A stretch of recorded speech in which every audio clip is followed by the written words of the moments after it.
From the grand ballroom of the Four Seasons Hotel in Sydney, Australia, it's the 32nd Annual Ethnic Business Awards.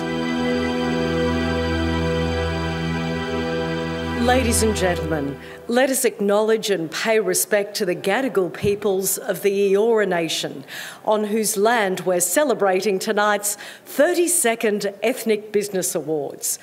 We thank elders past, present and emerging for the privilege of meeting here to share stories of diversity in business success.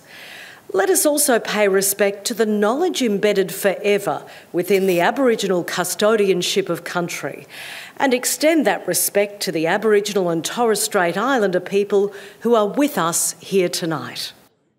And now, please be upstanding for the National Anthem of Australia.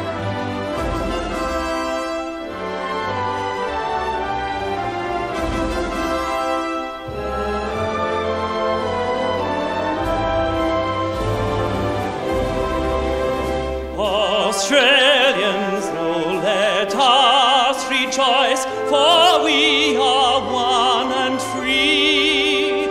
With golden soil and wealth for toil, our home is girt by sea. Our land abounds in nature's gifts of beauty rich and rare.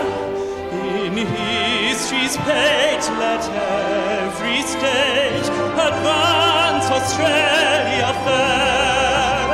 In joyful strains, then let us sing, advance Australia fair.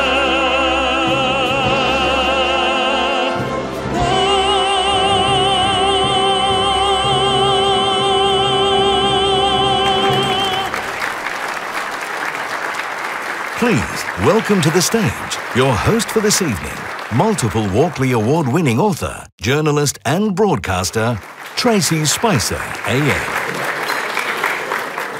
Good evening, ladies and gentlemen, honoured guests, welcome. What an opening, what a voice. How about another huge round of applause for the immensely talented James Doig.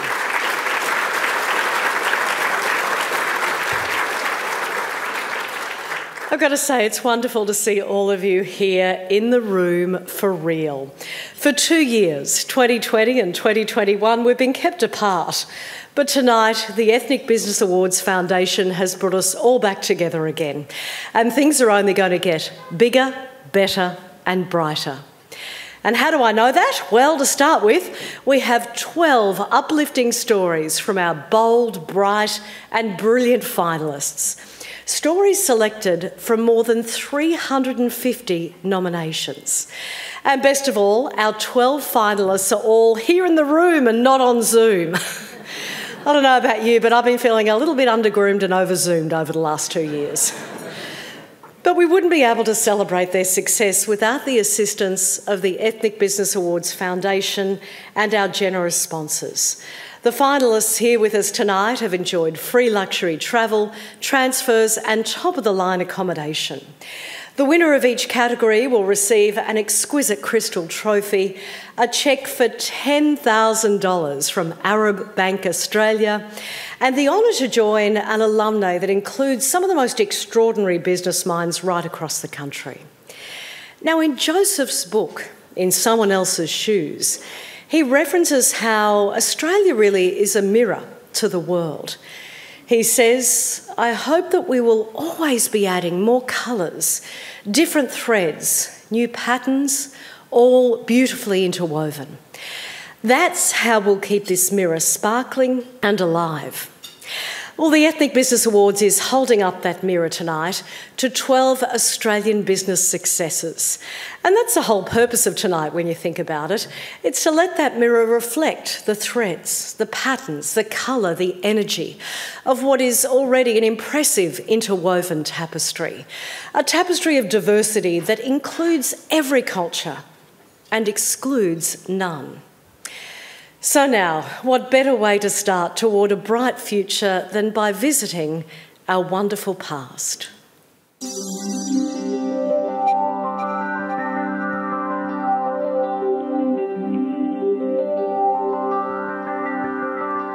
Ethnic Business Awards, coming of age tonight, have long been a feature of our splendid multicultural landscape. They pay tribute to the extraordinary achievement and contribution of people born on shores other than our own.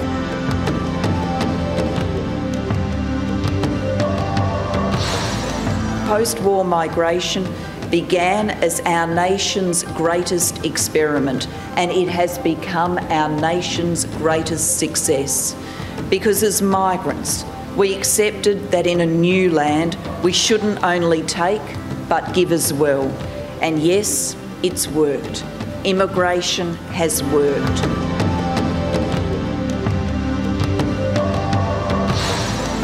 Diversity creates unity. That unity, born of diversity, creates opportunity. Multiculturalism is Australia's competitive advantage in the global marketplace.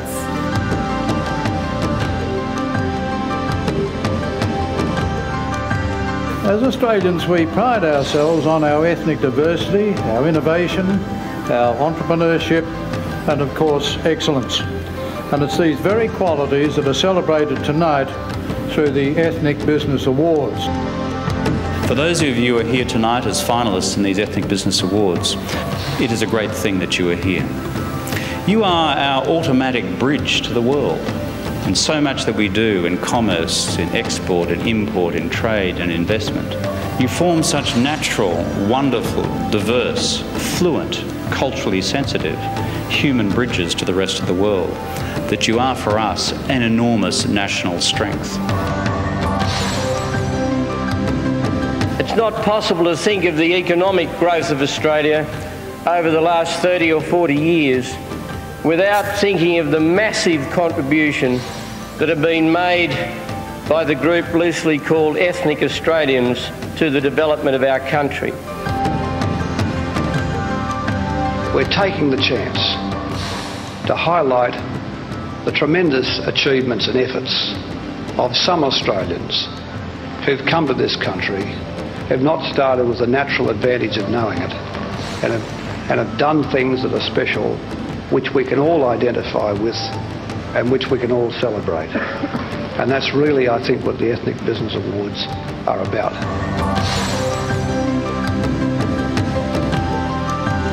I am never prouder of Australia than on a night like tonight, which exemplifies everything that is good about our country. The migrant story lends a heroic dimension to our national life. That's what we celebrate, and that is at the heart of the Australian story.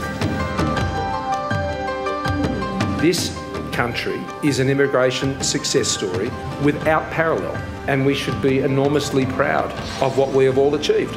It's also wonderful to see that the Ethnic Business Awards have embraced our first Australians. There is a spirit of entrepreneurship sweeping across so many Indigenous communities, and it's fantastic to know that that's being recognised. The story of this country is one of great optimism, overcoming all challenges. And at the end of the day, I think that's what we're celebrating tonight.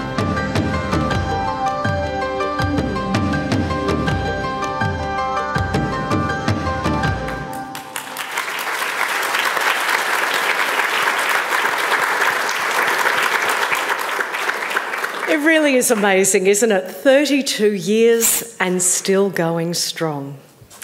Thank you, everyone, here tonight, in the present, and those in the past, for joining us in celebrating the outstanding accomplishments of both migrant and Indigenous entrepreneurs.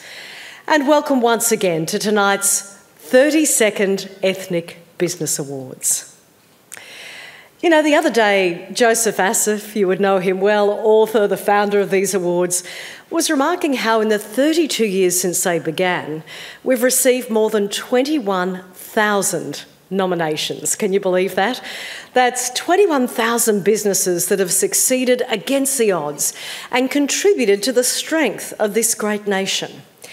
People from all over the globe, from all walks of life, they came here as refugees, as business migrants, sponsored workers or familial migrants, and they all, in their own way, have been nation builders.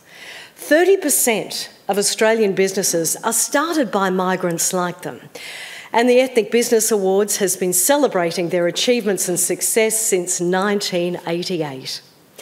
A decade ago, however, Joseph, in his wisdom, who always believes that diversity includes every culture and excludes none, created an Indigenous in Business Award category to also recognise the excellence and celebrate business endeavours by Australian Indigenous and Torres Strait Islander entrepreneurs. Their amazing stories are incredibly inspiring and deserve to be told.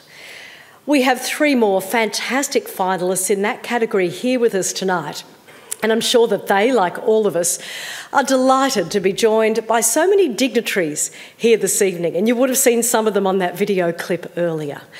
Please do me a favour and hold your applause until the end, because there are quite a few we are incredibly honoured tonight. A sincere welcome to the Honourable Scott Morrison MP, Prime Minister of Australia, the Honourable Anthony Albanese MP, Leader of the Opposition. We also have the Honourable Alex Hawke, Minister for Immigration, the Honourable Ken Wyatt, Minister for Indigenous Australians, Senator the Honourable Zed Seselja, Minister for International Development and the Pacific, the Honourable Tony Burke, Manager of Opposition Business, and the Honourable Anthony Roberts, New South Wales Minister for Planning and Homes. We also warmly welcome here tonight our ambassadors. His Excellency Dr. Ali Kreishan, Ambassador of the Hashemite Kingdom of Jordan and Dean of the Diplomatic Corps. His Excellency Thomas Dubb, Ambassador of the Czech Republic.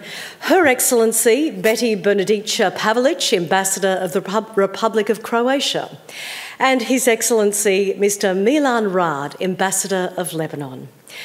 We also have Mr. Charbel Macaron, Consul General of Lebanon, Mr. Manish Gupta, Consul General of India, Mr. Avika Glasnovic, Consul General of Croatia, and Ms. Zuzana Slovakova, Consul General of the Czech Republic. Also in attendance this evening we have General the Honourable Sir Peter Cosgrove, Member of the EBA Judging Panel, the Honourable Tony Abbott, Member of the EBA Board, the Honourable Philip Ruddock and the Honourable Christopher Pine. Would you please join me in a huge round of applause to welcome all of our wonderful dignitaries.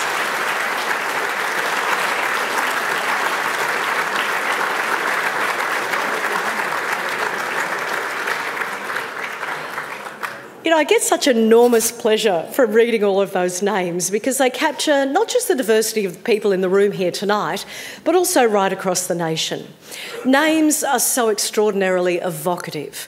They provide opportunities for us to pause and think about how our connections, whether they be familial, personal or business, help support and sustain our population and, importantly, our thriving economy. As Joseph Asif says in his book, our combination of cultural and linguistic wealth makes Australia a model multicultural state, and it's true, isn't it? The enterprises we have the privilege of celebrating tonight specialise in winemaking, business sales, law, construction, engineering, air conditioning, solar appliance distribution, baking, cabinet making, dentistry and convenience shopping. It's incredibly broad. The founders of these organisations hail from across the world and Australia's First Nations. The Czech Republic, Vietnam, Jordan, China, India, Libya, Greece, Lebanon and all across Australia. All these entrepreneurs are Australian and all are inspiring. They all have a story to tell, stories that culminate in success and reflect our fabulous quality of life. I cannot wait to share these stories with you. You know, these awards also have a success story of their own when you think about it. A little over 50 years ago, a young man from Lebanon arrived on Australia's shores wearing someone else's shoes and carrying a suitcase full of dreams. He set about turning those dreams into realities, one at a time. And it soon became clear that they had at their heart a common purpose, a clarity of communication in a diverse world. Joseph Asif became the pioneer of multicultural marketing in this country. He came to be known as the father of multiculturalism. And his success inspired a new dream, one of recognising other migrant business people and celebrating their achievements. That dream became the Ethnic Business Awards. Now, every year, Joseph and his beautiful family lead the team that put this whole amazing ceremony together. Author of the best-selling book, In Someone Else's Shoes, a recipient of the Order of Australia, the Lifetime Achievement Award from the Migration Council of Australia, a member of the C20 Steering Committee for the G20 in 2014 in Australia, a very proud Australian, the founder and still chairman of the Ethnic Business Awards after more than 3 decades. Please join me in giving a very warm welcome to the stage to Mr. Joseph Asif AO.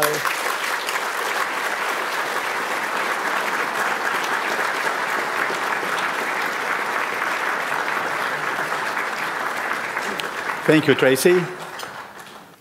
And good evening to each and every one of you, dignitaries, esteemed judges, fantastic finalists, members of the media, and our lovely guests. As we begin tonight to step out of the shadow of this global pandemic, I, for one, find myself focused not on the enforced distance and separation we have had to endure, but rather upon the means by which we have overcome those needs. Tonight is all about diversity, as we welcome finalists from all over this great country of ours. Finalists drawn from nominations that have flowed in from all the states and territories, from migrants who have come here from all over the world, and from First Nations people who have been here since the beginning of time. Not only our finalists, but all of our nominees have managed to overcome incredible odds to establish themselves in their various communities, grow their business, and at the same time maintain those ever important links to their countries of origin. They have built and maintained bridges to each other and to the world, bridges that continue to make Australia a significant player on a global scale. It may seem to be an odd comparison to make, but in many ways, COVID-19 is a kind of negative paradigm for all the things we are celebrating here tonight. It does not discriminate on the basis of race, color, or creed. It has a scant regard for borders, either state or international. It is implacable in its will to prevail.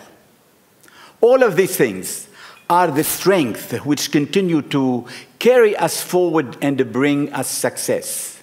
They are the weapons with which we fight and which will see us continue to prevail in the face of any odds.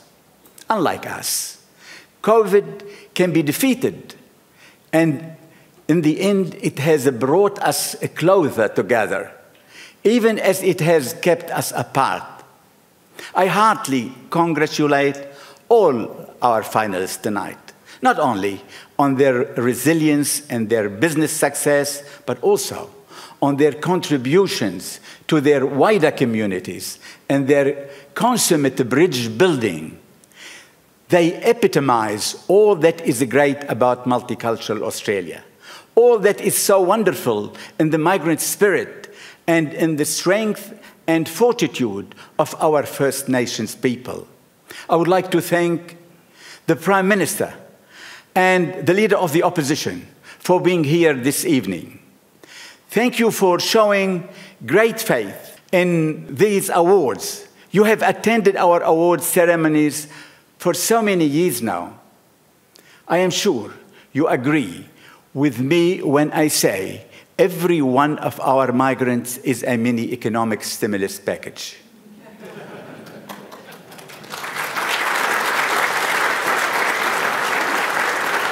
Please allow me tonight to add that each and every one of these fantastic achievers are also great bridge builders between Australia and the rest of the world. Thank you.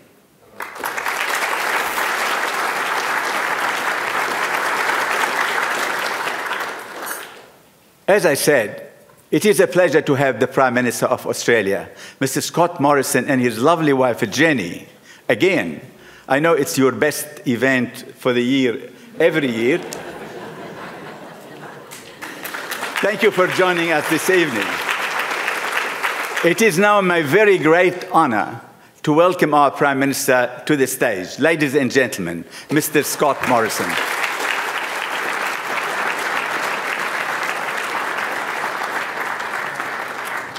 Thank you very much, Joseph, and to Angela as well. Jenny and I are very pleased to be here with you all this evening. Can I begin by acknowledging the Gadigal people of the Eora Nation and to pay my respects to elders past, present and emerging. Can I also acknowledge any veterans or members of the Defence Forces who are with us this evening and say thank you for your service. Can I acknowledge my many ministerial colleagues who are here this evening. Ken White, the Minister for Indigenous Australians, it's tremendous to have you here. Ken, all the way from the West, and it's great to have you joining us once again here this evening. To Alex Hawke, the Minister for Immigration, Citizenship, Migrant Services and Multicultural Affairs, tremendous to have you here. Senator Zed Zajelja, the Minister for International Development and the Pacific. Can I also acknowledge the Leader of the Opposition, Anthony Albanese, and his partners this evening, and Tony Burke, and I think, Tony, you and I probably, together with Christopher Pyne, have the highest run rate here in terms of attendance of these events over many, many years, and it's great to see you here. I know you've been a long-standing supporter of these events. We also have others who have been such great supporters, and I particularly want to acknowledge the former Prime Minister Tony Abbott, who is here with us this evening. Tony, and the role that you've taken up as part of the awards tonight. Thank you, Tony. Philip Ruddock is here. He's always here. Has always been here, and I know always will be. He has been such a champion of multicultural Australia as a minister and in so many other roles. And Philip, of course you're here. Can I also acknowledge Christopher Pyne, who was here with us, who has also been a long-standing supporter of the awards. I think my parliamentary colleagues, previous and present, in looking at the reel that we saw earlier tonight, would agree that there have been so many great supporters of these events, but I think we could all agree that Joe Hockey made the most significant contribution to fashion at these awards, of at least the politicians anyway. Can I acknowledge the former Governor-General, the Honourable Sir Peter Cosgrove and Lady Cosgrove, former neighbours and very good friends. It's great to see you here this evening. Can I acknowledge also the late Michael Jeffrey and his wife Marlena, who were tremendous supporters of these awards. He spoke often about them and how proud he was to be involved, and so did Marlena, and I know that she'd be here at least with us in spirit tonight, as indeed I know Michael would be. And we also acknowledged the late Carla Zampatti as well this evening. I cannot think of a more significant and outstanding and successful migrant story than Carla's. She was inspirational, truly inspirational, and the classiest of us all. And I join, I think, with everyone here in remembering the late Carla Zampatti and thank her for her contribution to Australia.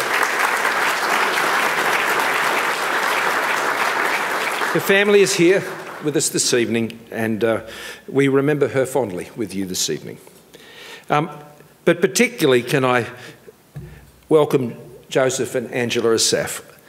Tracey, I'm glad you read out Joseph's background, because tonight you just don't have Scotty from marketing, you've got Joseph from marketing as well. They're dear friends and they've done a wonderful job with these awards. There are some prepared remarks here but I'm not going to turn to them. This feels very homely to be here with so many friends tonight. We have been through such a difficult time over these many years, as we've pushed through not just the pandemic, but so many other challenges as a country. And I've always said that Australia is the most successful multicultural immigration nation on the planet. I don't say arguably, because it's not arguably. We are. This is one of our most, I'd say, one of our most standout achievements as a nation. The migrant story of Australia is extraordinary. But what I love about these awards is they don't just connect the migrant story of Australia, but they connect the Indigenous story of Australia as well. And these are the things that we celebrate together as one country, with cultures that go back over 60,000 years, and whether that is where your heritage extends to, or coming here as my ancestors did on the First Fleet, or if you came here a week ago. This is a story that we celebrate tonight that encompasses all of those Australian experiences and all of those Australian stories, and we celebrate them tonight. And you know, the country needs to celebrate. We need to celebrate our great successes. And I can think of no greater contribution that has been made to this country, certainly socially, certainly culturally. But the economic engine that has been brought by immigration to Australia, and I'm not just talking about population. More importantly, I'm talking about the enterprise and the passion and the innovation that migrants have brought to Australia and Indigenous Australians have bring to Australia over centuries. When I think of where has this resilience come from as a nation that we have endured so well during this pandemic, the lowest fatality rates from COVID in the world, the strongest economies, highest vaccination rates of countries around the world. Where has this endurance and resilience come from? Well, each of us, unless we're Indigenous Australians, are part of a migrant story. And Indigenous Australians have endured more than any and shown a resilience to see the oldest living culture survive and thrive in the way it has. These stories, these experiences of dealing with challenge and change and disappointment and pushing through and keeping looking ahead has embedded that culture in all of us as a nation. And I believe that is what has enabled us to thrive and push through these very difficult years. And our migrant communities, they are the most entrepreneurial. 135,000 more migrant business owners have become business owners since we first came to government. And when you see a small business take someone on in a job, you know how excited they are. They'll be going to 21st, they'll be going to weddings, they'll be celebrating the many moments in life that those employees have been able to enjoy with a quality of life that's been provided by that job. Nothing puts a bigger smile on a small business person or any business person than when they employ someone and they give them that job, because it changes their life and gives them choices and opportunities. And no one has done that more than the migrant businesses of this country. They have had to do it for themselves to create a new life in this country, and in so doing they've created lives and opportunities for so many more. And it's great to see Indigenous businesses doing the same thing. And we're there to support. Some 2,600 businesses have benefited from our Indigenous procurement program, some $5.5 billion worth of procurement, which is underwriting and supporting the startup of so many Indigenous businesses in this country. So we have much to celebrate, friends. And it's great to be celebrating with you, Joseph and Angela, once again. Australians, one and free. Thank you.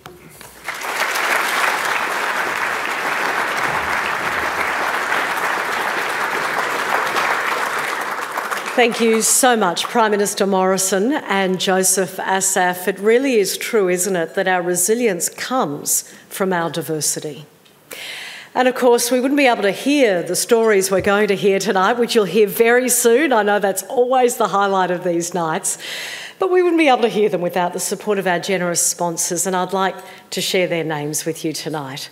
We thank Dar Group, Ethan Group, ABC Tissue Products, Zadco, Arab Bank Australia, Living Gems Lifestyle Resorts, Allspec, Divest Healthcare, International Livestock Export and the Australian Government Department of Home Affairs, the National Indigenous Australians Agency, Nexia Australia, Bruce Clay Australia, and of course, the gorgeous Four Seasons Hotel right here in Sydney. Thank you, and thank you all for joining us to celebrate the Ethnic Business Awards Foundation's celebration of diversity.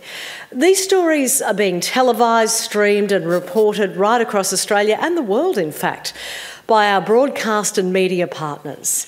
SBS, the Australian multicultural and multilingual broadcaster that's actually been covering these awards since 1988. The National Indigenous Television Network, the Aurora Community Channel, Google, Chujiung, the Sunrise Daily newspaper, El Telegraph, 1688 Chinese Media Group, Neos Cosmos, Top Media Group and Media Today Group. And for the first time this year, streaming on Facebook Live. So for those of you in the room, if you look on the back of your menus, you'll find a QR code. We're all more than familiar with them these days. If you want to hop onto that and send a link to family, friends or colleagues if they want to watch it live, it's a tremendous opportunity to do so. So everyone, wherever you are, please join me in offering a huge thanks to all of our sponsors and our broadcast partners as we welcome to the stage Mr. Tony Jaja from the Ethan Group. Tony, it's so fabulous to see you again. How have you been over these last 2 years? Firstly, good evening, Tracey and ladies and gentlemen and honourable guests. I've been well. It's been challenging, but it's been a journey. I can imagine. How have those challenges impacted your business? Well, as a IT and telecommunications service provider, we work across pretty much every industry, at least most. And our view is quite broad from a market perspective. And from an IT and technology perspective, what we've found is that businesses have been challenged in quite a few areas, and some of those areas include the skills shortage, the retention issues relating to staff, in some cases a reduction in revenue or profit. So as a business, we've had to double down our investment and weigh in and allow our customers to lean more so on the services that we offer, meaning that they can obviously consume a lot more, and that outcome has been, I guess, promising for the customers that work with us. So it's been an interesting ride. Yeah, that's right. Unprecedented, as they say. Absolutely. Now, you've been sponsoring these awards for about a decade. Are you still finding it's a good fit with Ethan Group? Absolutely. Besides, I guess, what the awards provide a corporate sponsor, and the list is quite long in terms of the benefits. For us, it's more about what they represent. They talk to the tune of what we're all about as a business, and that is the hard work, the sacrifice, which equates to success. So it's kind of our voice and in essence, the DNA of Ethan. So we're very thrilled and privileged that Angela and Joseph have allowed us to be part of these awards over the last 10 odd years, and we look forward to so many more, and like to also congratulate and take our hats off to all the finalists to be able to do it over the last 2 years. That says a lot about your business. Well done. That's exactly right. Well put.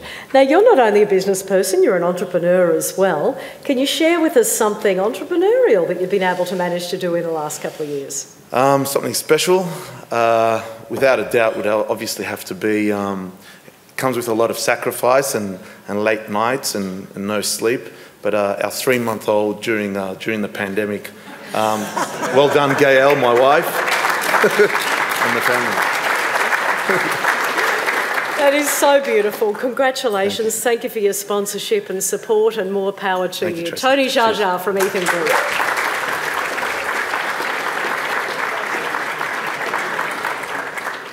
As you would know, over the years, the Ethnic Business Awards Foundation has grown a family of supporters, alumni, and their families, sponsors, people behind the scenes, and our wonderful dedicated team of judges. Sadly, since our last ceremony in 2019, as the Prime Minister mentioned, 2 of our remarkable judges have passed away. The inspirational Major General Michael Jeffrey and the wonderful and talented Carla Zampatti. A legendary champion for women, Carla was a member of our judging panel right from the inception of the awards. She's remembered as part of our family for her grace, her discernment, her generosity of spirit, and her amazing contribution not only to the world of fashion, but to all areas of Australian life. She's sorely missed, but our memories of her time with us live on.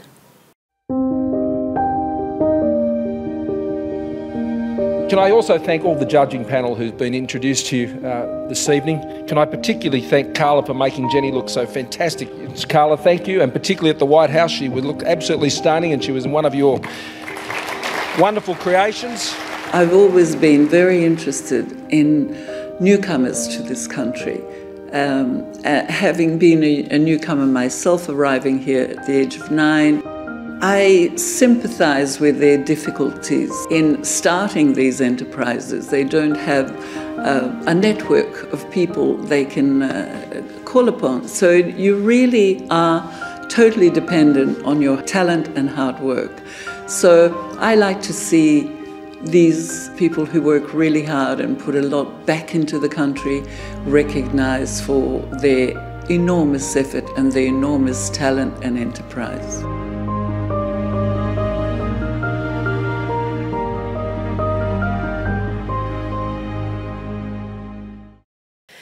Yes, a truly extraordinary and special woman. And Carla really does live on in her beautiful creations, one of which I'm incredibly honoured and touched to be wearing tonight. I'm going to step out from the lectern so you can have a good look at it.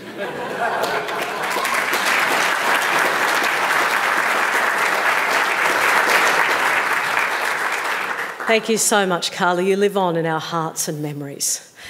You know, every year our judges like Carla and Michael commit to assessing hundreds of nominations. It really is a huge job. Once again, we're privileged to have on our team professional chairperson, director and business consultant, Ms. Eve Crestani, the highly accomplished Mr. Alan Ginchel, AO, businessman, advocate, sports hero and role model, Mr. Adam Goods. And this year, a new team member, General the Honourable Sir Peter Cosgrove. Born into an army family, Sir Peter is a graduate of the Royal Military College Duntroon and has served all over the world, including Malaysia, Vietnam and East Timor. In 2000, General Peter Cosgrove was promoted to Chief of Army and later Chief of the Australian Defence Force. He retired from the ADF in 2005. In 2014, he became a Knight in the Order of Australia and was sworn in as Governor-General. In August 2019, Her Majesty the Queen appointed him a Commander of the Royal Victorian Order. Now retired, Sir Peter remains involved with defence, health and charitable organisations. Welcome, Sir Peter, to our judging panel.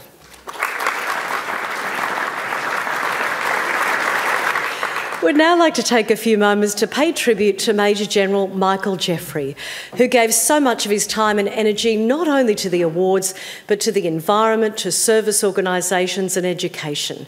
His insight and professionalism, matched only by his good humour and generosity, will also be sadly missed. The Ethnic Business Awards is Australia's longest-running business awards program. These awards encourage us to recognise and celebrate the contribution to Australian business of people born overseas. You encourage all Australian business people to strive for similar success. And the big thing I think that strikes all of us as judges, as you mentioned earlier, is the stories. And just about every one of those stories has something to do with great courage in adversity. And to me, that's the inspiring thing. I just want to, congratulate again Joseph and Angela and all those who are participating tonight, and along with all those who participated in the previous years. They've all made a wonderful contribution to our nation in so many ways.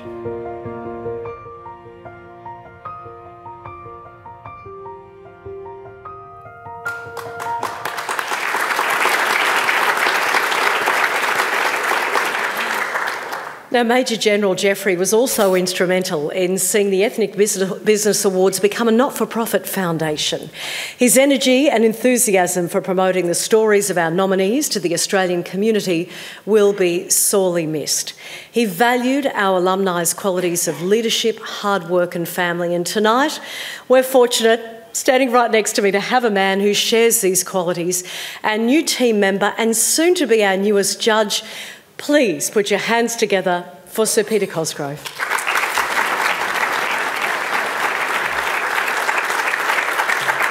Thank you so much for joining the Ethnic Business Awards Foundation. What was it that made you make this decision? What drove you? Well, I came out of being Governor-General for 5 years, and that gave me just this wonderful opportunity to tour the country and do what our political leaders cannot do because they have to divide their time between the actual running of the Commonwealth and their electorates and then their visits. I was able to go to the widest part of the Australian community. We're a hodgepodge. Prime Minister didn't use those words, but what a wonderful hodgepodge Australia is. The oldest Indigenous community in the world, 60,000 years or more, as the nomadic owners of this island. And then in came the Anglo-Celts who said, well, you know, we're establishing a benchmark. And then a wonderful influx of people from all over the world. Aren't we, Joseph has said it, we're multicultural. But is there any nation on earth which can claim themselves to be as open-armed and therefore as responded to as Australia? Every one of those people who came in here for the wish for a better life, but not a better life where they sat back and waited for it to arrive, but to work hard. So we went from nomadic to agrarian to a village community and then to bigger towns. And of course, the moment you do that, commerce arrives and people say, I supplied this for remuneration. That's what sustains my life. And there is nobody in this nation more energetic than applying their endeavour, their genius, their energy to the support of their family, their community, and ultimately the national community, than those people who've come here on the promise of a better life. It's marvellous. And I saw this as Governor-General, and I was inspired by it, persuaded by it. I possibly didn't need much persuasion. I was lucky enough to have had, after my military career, 9 years in the business community. And it became apparent to me that we are the marvellous beneficiaries of such energy within our business community, and notably those people who've come here striving, who didn't sort of grow up within the Australian community but brought their culture, their energy, their aspirations to us, that it is remarkable.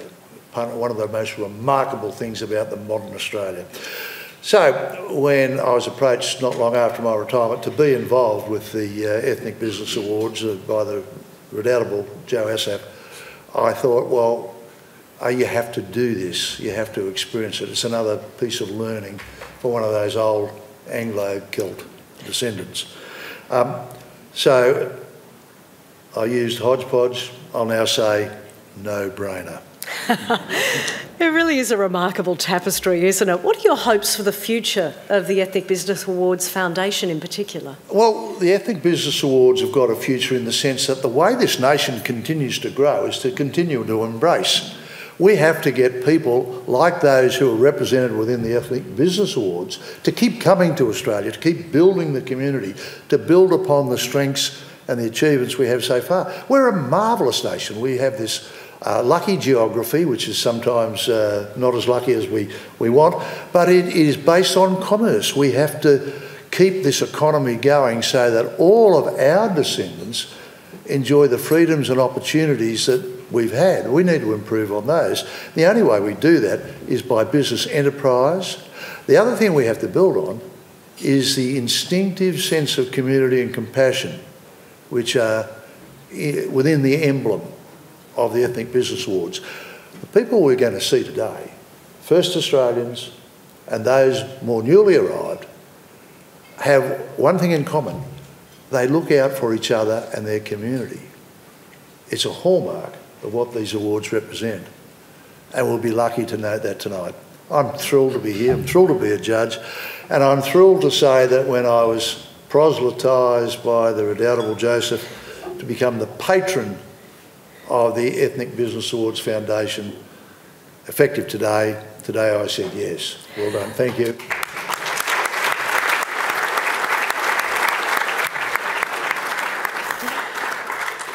Sir Peter Cosgrove, ladies and gentlemen, we congratulate you on your new role. We're incredibly honoured you've agreed to be the patron of the alumni, and welcome to this wonderful family.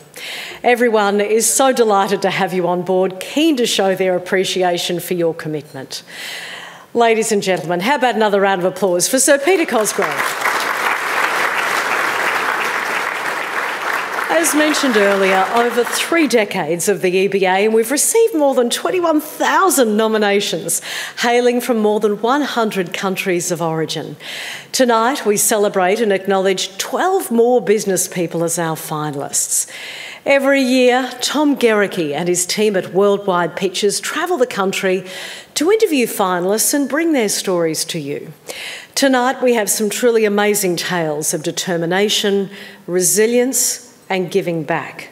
So, without any further ado, let's get down to it with the first category, Excellence in Indigenous Business.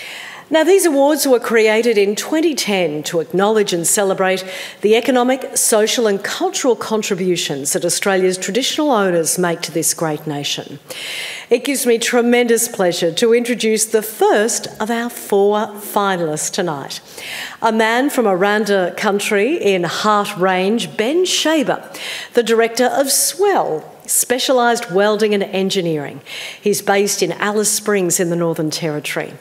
Now, much of Ben's early life was really very tough. However, since finishing an adult apprenticeship and becoming a boilermaker and going into business with his partner, he's been winning contracts with some of Australia's best-known brands and then giving back to the community. And who better to tell us all about it than the man himself, the director of the only ISO-certified Indigenous fabrication business in Australia, Ben Shaber.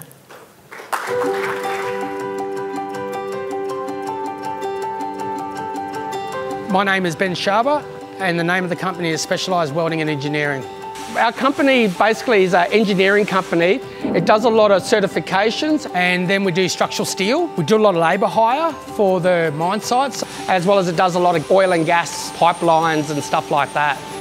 I come from Aranda country, which is Harts Range. Our Harts Range is where my dad was born.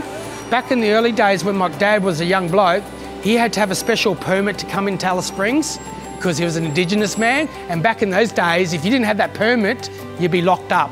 My dad married the first Aboriginal nurse in Australia, which is Rona Glenn. When he had me, he was roughly around about late 50s. I got fostered out, but always ran away to my real parents. Then my real parents always handed me back to the system. I've learnt the hard way. It was quite rough. A lot of people put me down back in them days. I got in trouble with the law. I defaced government property. I stole a few motorbikes, done a bit of shoplifting. When I was inside at the age of 17, I was quite lonely. One night just laying in my cell, looking up at the roof and going, mate, what are you doing? This is not you. And so from that point on, that's when my life has changed. The clothes that I got locked up in is the clothes that I walked out in 6 months later. Not a suitcase, no nothing. I had a passion for fabricating, so I went to local engineering firms. Over a period of a couple of years, they said, okay, we had enough of you coming in every week. So they offered me a job as a labourer. I was there for about 3 years, and then I asked them if they could put me on as an apprentice boilermaker. Once they gave me that opportunity, then I finally felt that I had started becoming somebody. Once I became a boilermaker, I travelled around Australia, getting into the welding inspection industries. We originally started the company 8 years ago. It was just me and my partner, Kylie. I met Kylie in '93.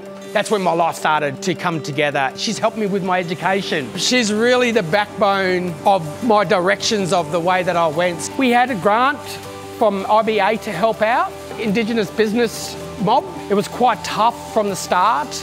Once we proved ourselves, then we started biting off bigger stuff, bigger jobs, did a lot of work for Santos. We actually grown from a small team into our peak was about 30 people.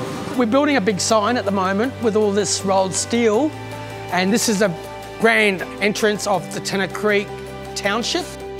We've got the Newmont, the Australia's biggest gold mine. We do all their refurbs on their buckets, certifications on their machines, building the Supreme Court for Alice Springs.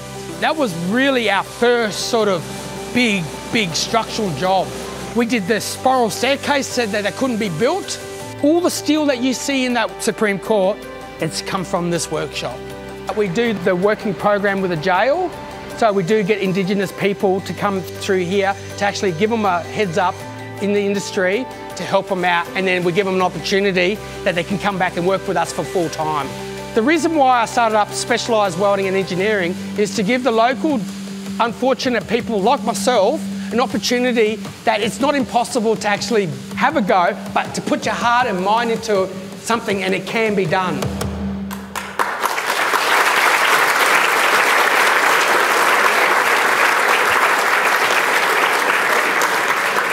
Ben Sharber from Swell. What an extraordinary story about how he was able to turn his life around and then give back to his community. What a wonderful story to kick us off. Getting emotional already. Thank you, Ben. I'd now like to introduce you to James Curran. James is a Mataka man from Channel Country in Western Queensland. He is the Managing Director of the Chinchilla-based pipeline and construction company MOEC, specialises serving in the energy, water, mining and gas industries right throughout remote Australia. Let's check out his story.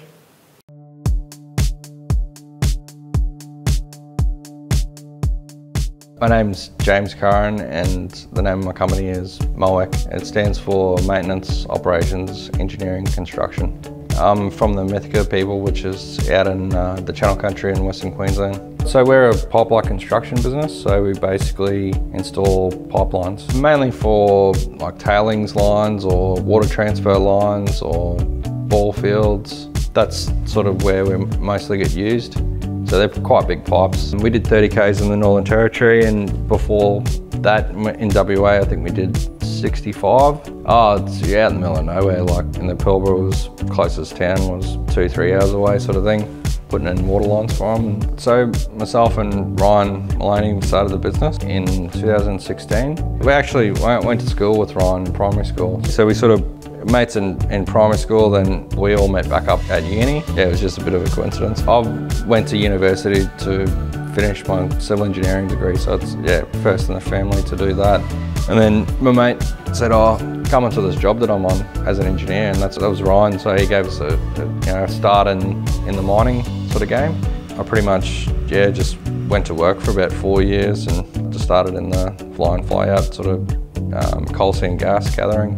We just seen there was an opportunity in the market for a small sort of construction company to come in to do the pipeline work, which a lot of people got knocked out because of the downturn in the coal seam gas market. So we just sort of started small with, I think it was 2 guys that went up to a job up in Weipa. And then from that sort of rolled into another job, and then 6 months later we were thinking, oh yeah, this is pretty good because it's actually sustainable as a business, and then we've just went full time after that. So we started small and grew from there. With our business, it's all word of mouth or reputational, people that we know. Yeah, we just sort of get work that way.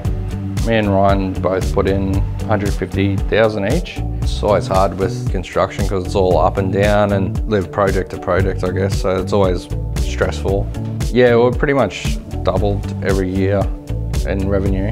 Last year was our biggest year, which was 4 million or something like that. And then this next job we got at Olympic Dam, which is pretty much the same amount of revenue, but in 5 months. Like we're sort of doubling every year, so I think it should be sustainable, like it'll just keep going. So we won an award with Amy, which was Aboriginal enterprises in mining, energy and exploration. I'm the best new Indigenous business in 2018, and then I got the Supply Nation Young Entrepreneur of the Year. This year we've just started buying our own gear, so we bought a couple of welders and a couple of excavators. Where our jobs come from is sort of when these mining companies want to, they're investing money in new infrastructure, and that's where we sort of get the work. Yeah, we've been on Rio sites, on BHP, on FMG. They're always pleased, like they do a good job and we get repeat sort of work with them.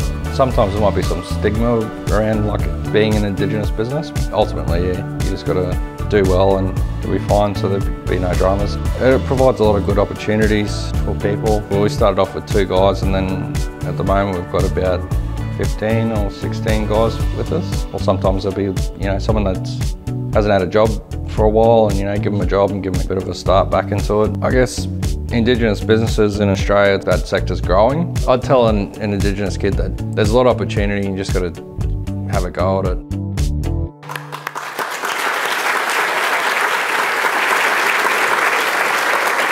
What a terrific story of growth and success. Thank you, James Curran from Moek. Now we have a proud Palawa Trawulway woman. Leah Cameron is founder and principal solicitor of Marrawa Law, headquartered in Cairns, Queensland. In 2013, Leah determined she'd build a legal team that addressed representational imbalances within Australia's legal world.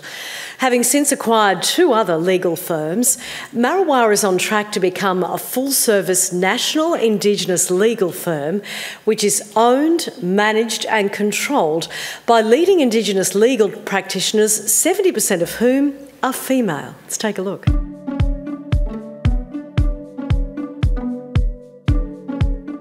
My name's Leah Cameron. I'm the principal solicitor and owner of Marrawa Law.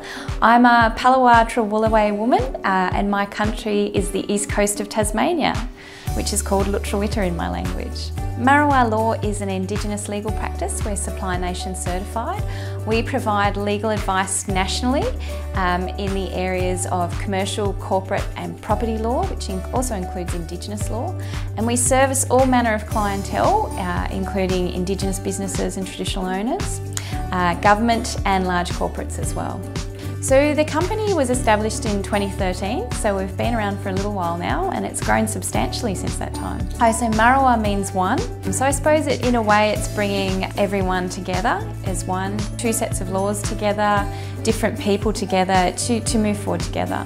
So I started off literally around the kitchen table, just me, and it wasn't long before I had 2 other staff members, another solicitor and an administration assistant. Now we've got offices in Cairns, Brisbane, shortly Melbourne and in Hobart. We now have about 13 staff members across our offices, and it's not just grown in size and our footprint, we've also grown in terms of our recognition, both in Australia and internationally, which is terrific.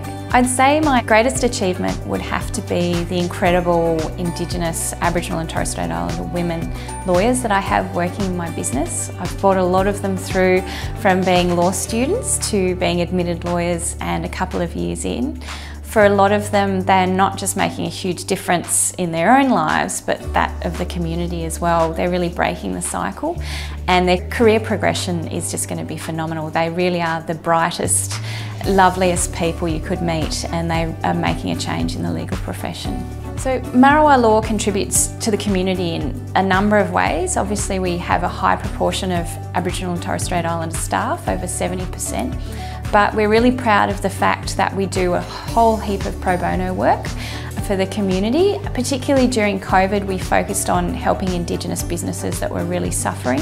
So I think we helped over 50 Indigenous businesses during this time. Future growth expectations are looking really good for our business. We've never really marketed our business, and so we've started to do it now. So the growth is sort of hard to even imagine now that we're doing that, but it's really positive. I would hope in the next couple of years we would at least double in size, and beyond that we're looking to be a mid-tier firm, and that's what we're actively working on. One of my greatest achievements in practicing law was actually working on the repatriation of my old people's human remains from various institutions in the UK. So that involved the negotiation, visiting the institutions and then bringing the old people home. When I usually appear in court, there's probably about 20 lawyers. I'd say at least 8 of them are usually male, significantly older than me. The judges are often male as well, so I definitely stand out. Quite often, when I first began practicing in this area, I got mistaken as someone's secretary and got directed to the back of the queue. But funnily enough now, I'm the person that, the seat gets saved for, and my colleagues are very respectful, and they actually promote our business as well, which is phenomenal. They're very proud of what we do and the difference we make to the profession.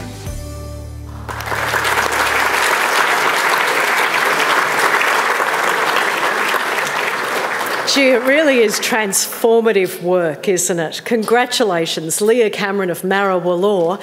Now, this company actually generates a social impact of over $4 for every $1 spent. Very impressive.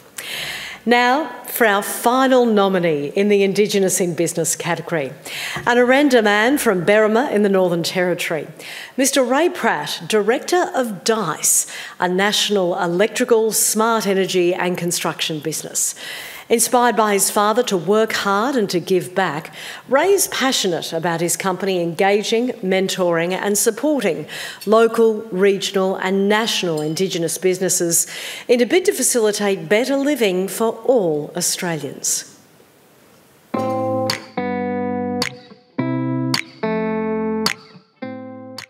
My name is Raymond Pratt and the name of the company is DICE Australia. I'm a proud Western Aranda man and my family's from Alice Springs. So DICE has 3 core competencies, electrical, smart energy and construction.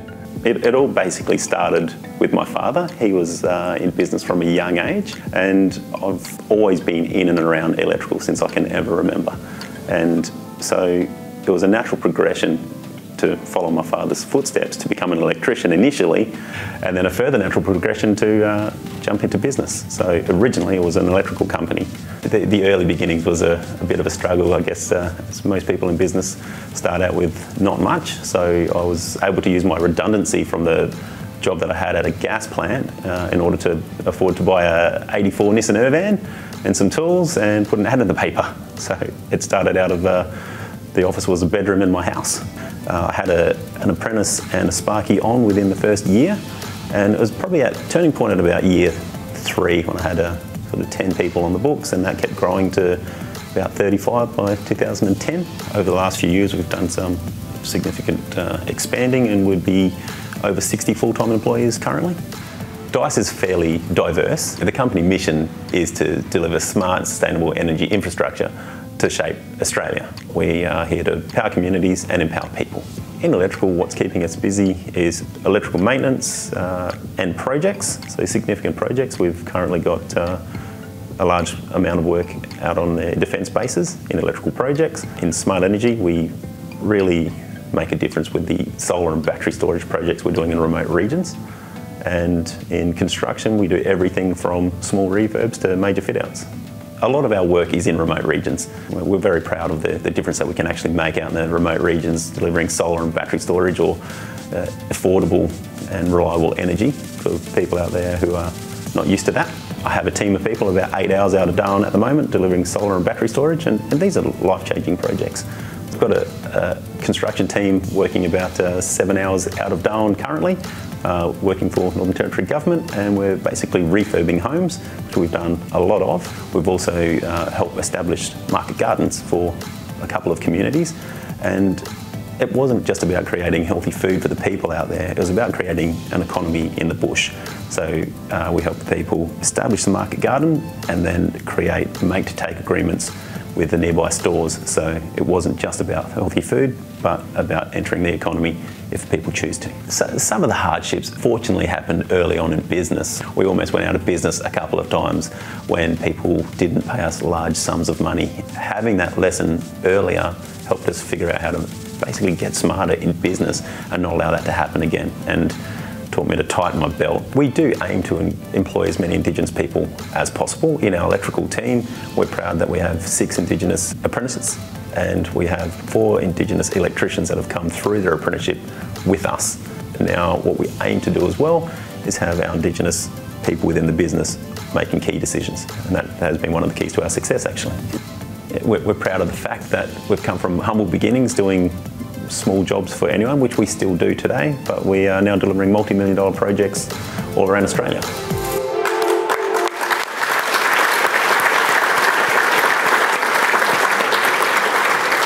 Ray Pratt, doing phenomenal work bringing smart energy to some of the most remote parts of this great land. Well done. While we're at it, let's congratulate all the nominees in the Indigenous in Business category.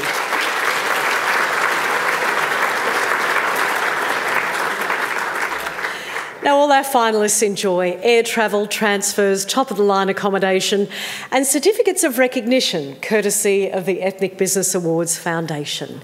Category winners receive a crystal trophy, a $10,000 cheque from Arab Bank Australia, and will join our prestigious Ethnic Business Awards alumni. And now, Mr Joseph Asif will present certificates to the finalists in our Indigenous in Business category.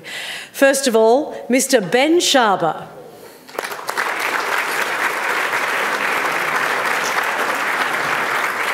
Congratulations to Mr James Curran.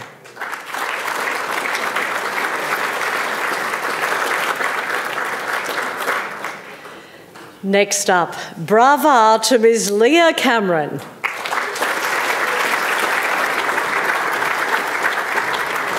And congratulations to Mr Ray Pratt.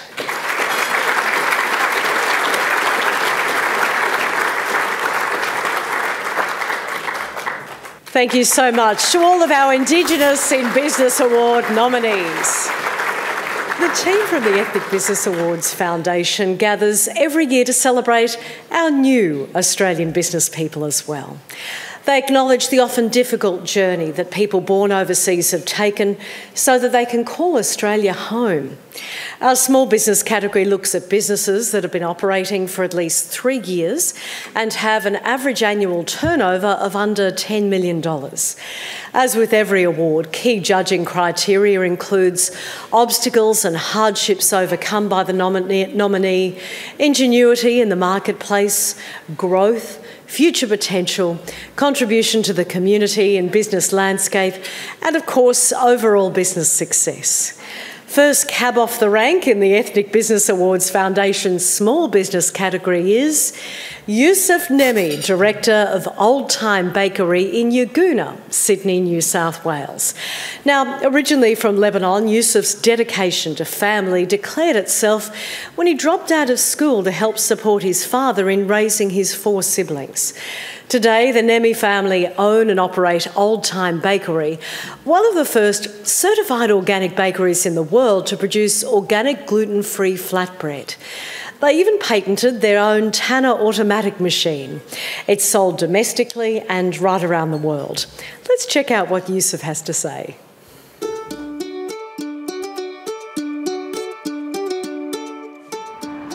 My name is Yusuf Nemi. My company is Old Time Bakery Proprietary Limited. Old Time Bakery, it's a bakery to make only gluten-free bread. We make 5 different types of gluten-free. We make wholesome, multi-grain, pizza base, and Lebanese white and Lebanese wholemeal gluten-free. I come from Lebanon. When I came here, I was 23, 1970. I didn't educate. I come from poor family. Before I know I'm coming to Australia, I go to the night school. I learned a few words, but I was very smart and I pick up the language. Difficult, but if you try hard, you can do anything.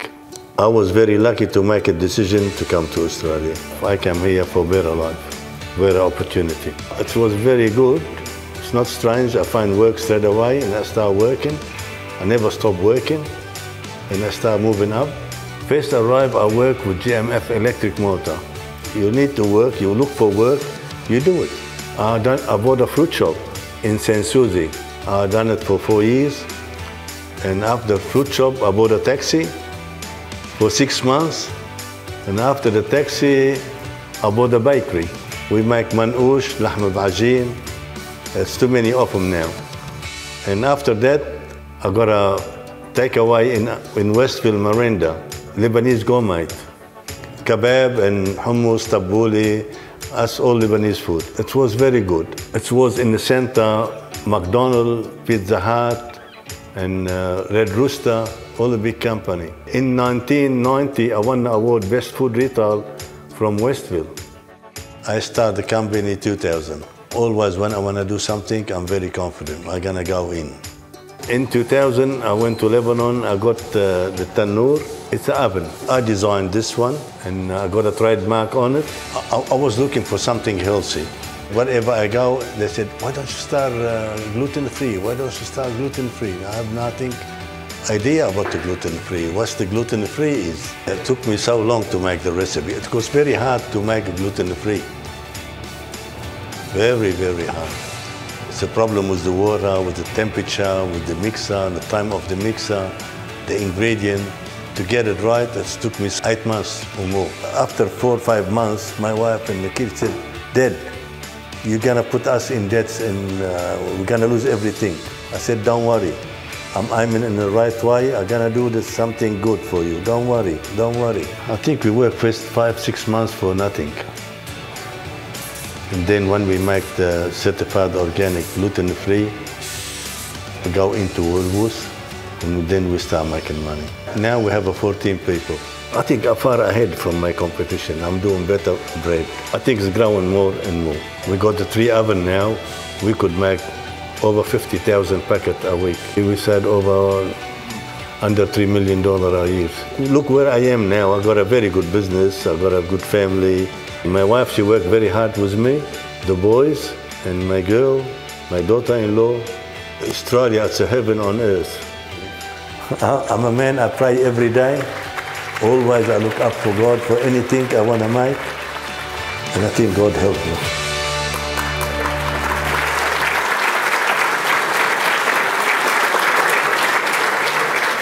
He really was ahead of the curve, wasn't he? Congratulations, Yusuf Nemi from Old Time Bakery, and to your family as well.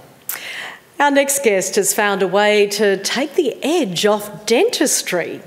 Ved Barani is the founder and principal dentist of Healthy Smiles Dental Group in Blackburn, Melbourne, Victoria, a company that specialises in high-quality services and, believe it or not, sleep dentistry. How cool is that? This approach was born out of Ved asking his clients how he could make them feel more comfortable about visiting the dentist. Pretty clever, hey? Let's take a look.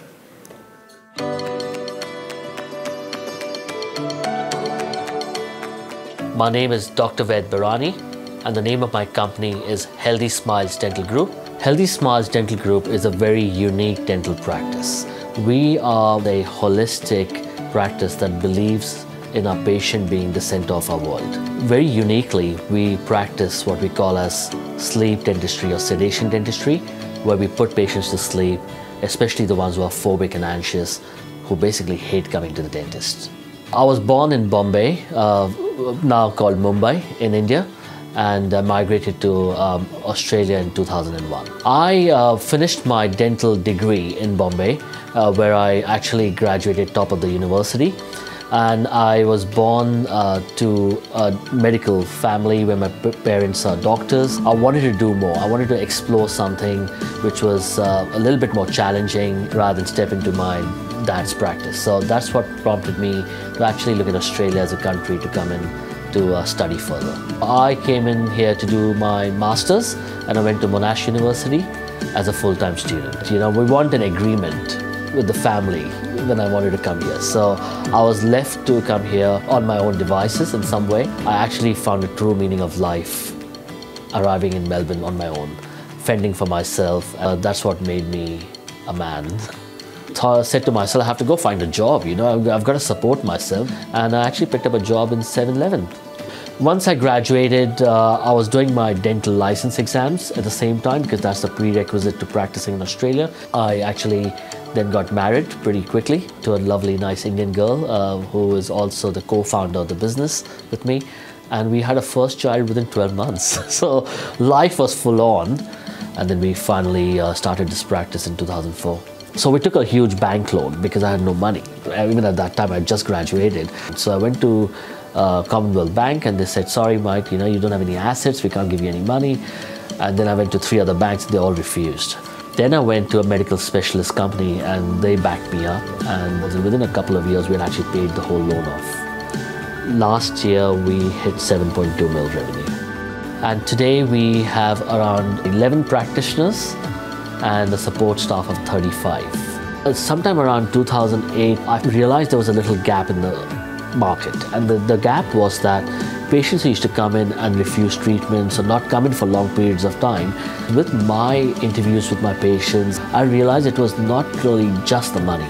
It was deeper, and the deeper part of that was the actual fear.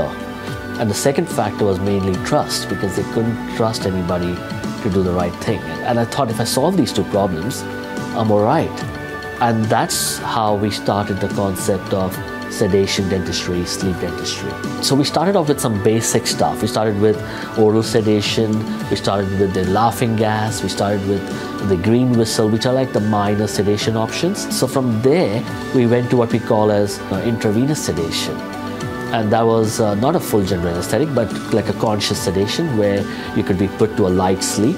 And then when we started thinking about the next step for the practice, and that's when we developed the purpose-built facility, which is what this is today. Australia is a wonderful country. If you give it 100%, it'll give you 300% back. When we opened this new center up November 2019, my dad and my wife's dad flew over from India. And they came in just for the occasion. And my dad, when he came in, he had tears in his eyes, and he said, everything I wanted to achieve in my life, you've done it, So, yeah, it's really good.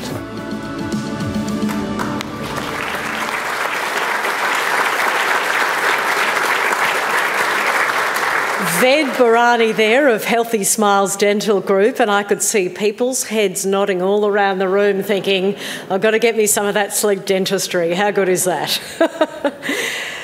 We've all heard the adage, if you want a thing done well, do it yourself. Well, that's what led Zoran Saraboka to start his own business brokering service. Born in Libya and a refugee from former Yugoslavia, Zoran had no English and no money when he arrived in Australia in 1991 and set up building an electrical contracting business really from the ground up. Today he runs Exclusive Business Sales, a company that offers valuations and selling services to small Australian businesses. Exclusive Business Sales is based in Balmain, Sydney, New South Wales. Here he is.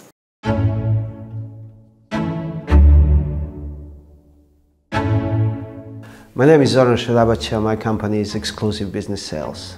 Our main focus is on selling businesses, any type of business, anywhere in Australia, up to $5 million. Well, I came here from the country that doesn't exist anymore, which is old Yugoslavia. I was born in Libya with Yugoslav Croatian parents, but I grew up in Serbia. And then in 90 and 91, when the whole troubles on Balkans started, I actually traveled a little bit in the world and ended up here in Australia. My brother was living in Australia at that time, and I just loved it here so much, and I stayed. Back in 91, Yugoslav people that were here in Australia already were given special permission, and whatever visa you were on was extended in order to keep you out of the trouble, and no one knew how long that's gonna go for, and it went for years. In fact, here's my passport, and each time when I went to extend it, they would put another sticker. So eventually we ran out of room in the passport, so they added up the extra pages. I couldn't speak English when I landed here, but you know, when you're 21, you learn very fast. So back home, I was an electrical technician, but because of what happened, I kind of had to leave. Well, not kind of, I had to leave. I ended up here, and because of the language, I couldn't get any employment. I didn't have my qualification recognized, so I just took any work that could come my way. I was working on the building site as a laborer for a while, and then moved into some sales jobs after I learned the language, and then eventually with my brother we started the electrical maintenance business. That's what actually got me into this. So what happened to us is that a couple of builders they were working for went belly up, they went bankrupt, and that affected us. So I got in a bit of a cash flow strive, and we had to sell the business to get us out of the trouble, and that's the first business that I sold. And I said, well, maybe I could do this for a living. And that's how this started. And started on my own, and then there was a first person, second person, and the team grown. We got about 25 people at the moment. We're hoping that this year we're going to reach about $3 million in the turnover. What we do, it's not about sales, it's about like personal relationship with people, because people trust you with their biggest, hardest earned asset that they have. And it's really important to connect through the process of selling. And we also got this magazine that sells regional businesses and smaller businesses. And it's been fantastic. Running a business is a hard work. It's like a war without the bullets. I think that was the best definition I read somewhere. And the understanding of that process and understanding of what the owners are going through, I believe it's a big factor in our success. We are the only agency that I know in the country that offers guaranteed to find a buyer in 120 days or will half our commission. And the reason why we do this, because we believe in the system, we believe in the product that we got, we believe in the service, and we know that that service brings the results. One advice that I would give to anybody that does a business in this country: don't give up. All right, it's possible, and hardship comes up, things pop out, like if it's not a bushfire, then it's a COVID. But the success, I wouldn't say it's guaranteed, but if you really, really put an effort and you really, really work hard, you will get what you're striving for.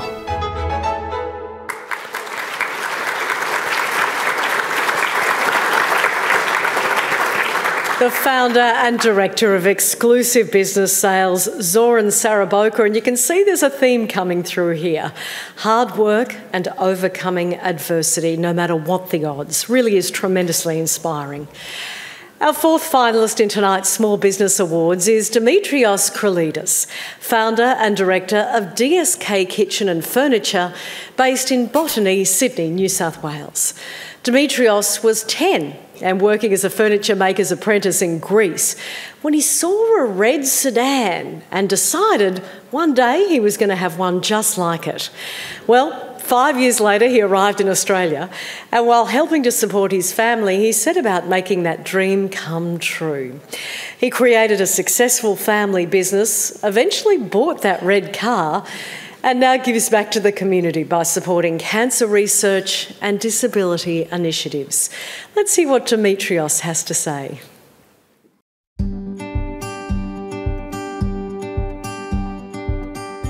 My name is Dimitrios Jim Kralidis. My company name is DSK Kitchens and Furniture. DSK specializes in a whole variety of joinery. We can make design and fabricate the kitchen, the wardrobes, anything that one needs, we accommodate that.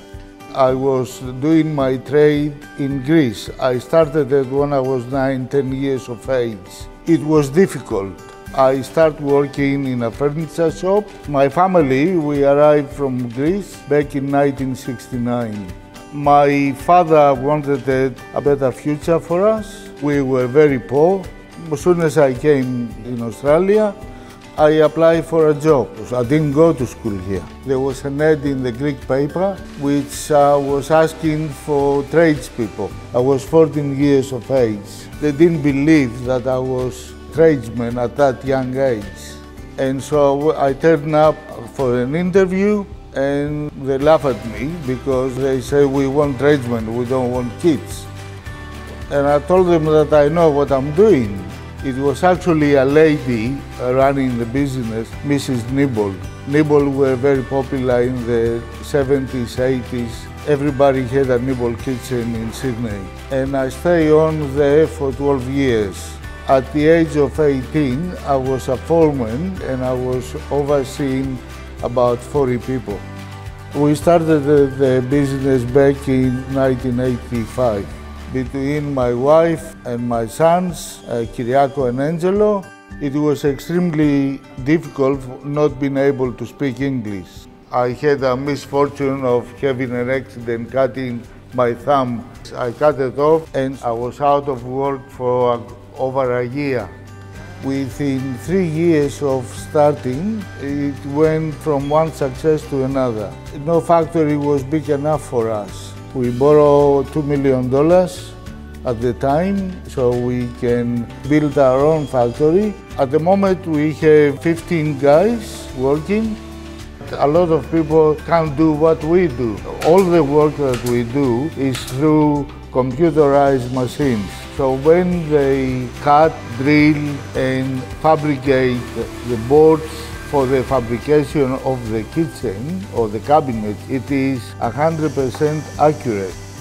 My greatest achievement, apart from the work, is my family. I love my grandchildren and my family, and I think they will be involved with the prosperity for this country. It's not about money always, it's about what you do. Years ago, a friend of mine, he had cancer. He got the idea to raise money for the O'Brien House at Capeltown. Over a period of 10 years, I contributed $175,000. Soon after that, I became involved with WINGAP, which is an organization that's looking after the Down syndrome people. They have made me an ambassador, and I'm really proud of that. They say Australia is a lucky country, but you have to make your luck. The work you put out, it will reward you.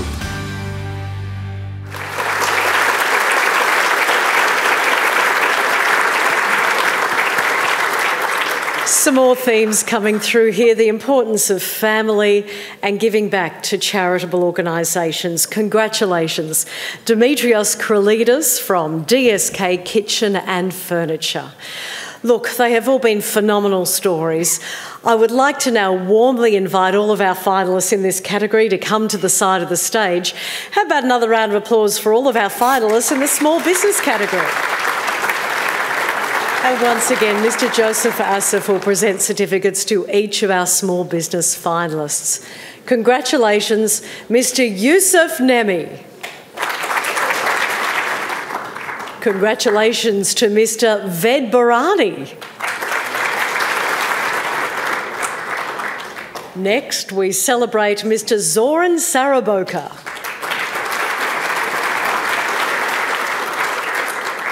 And well done, Mr. Dimitrios Kralidis. We now turn our attention to tonight's third and final set of nominees, the Henry Ney medium to large business category for companies with an average annual turnover in excess of $10 million. As with the other divisions, finalist nominations have been evaluated on hardship endured, growth, competition, ingenuity and success. Again, I present the finalists to you in no particular order, but I am going to start with a man whose story is one of remarkable endurance. Joseph Cromie OAM is the founding director of the Jack Group and Joseph Cromie Wines, based in Launceston, Tasmania. Joe was 19 and a butcher when he escaped Czechoslovakia in 1950. Envisaging Australia as an optimistic country and wanting to get as far away from conflict and communism as possible, he settled in Tasmania. Fast forward 70 years and he's created new international markets for Tasmanian food, wine and tourism.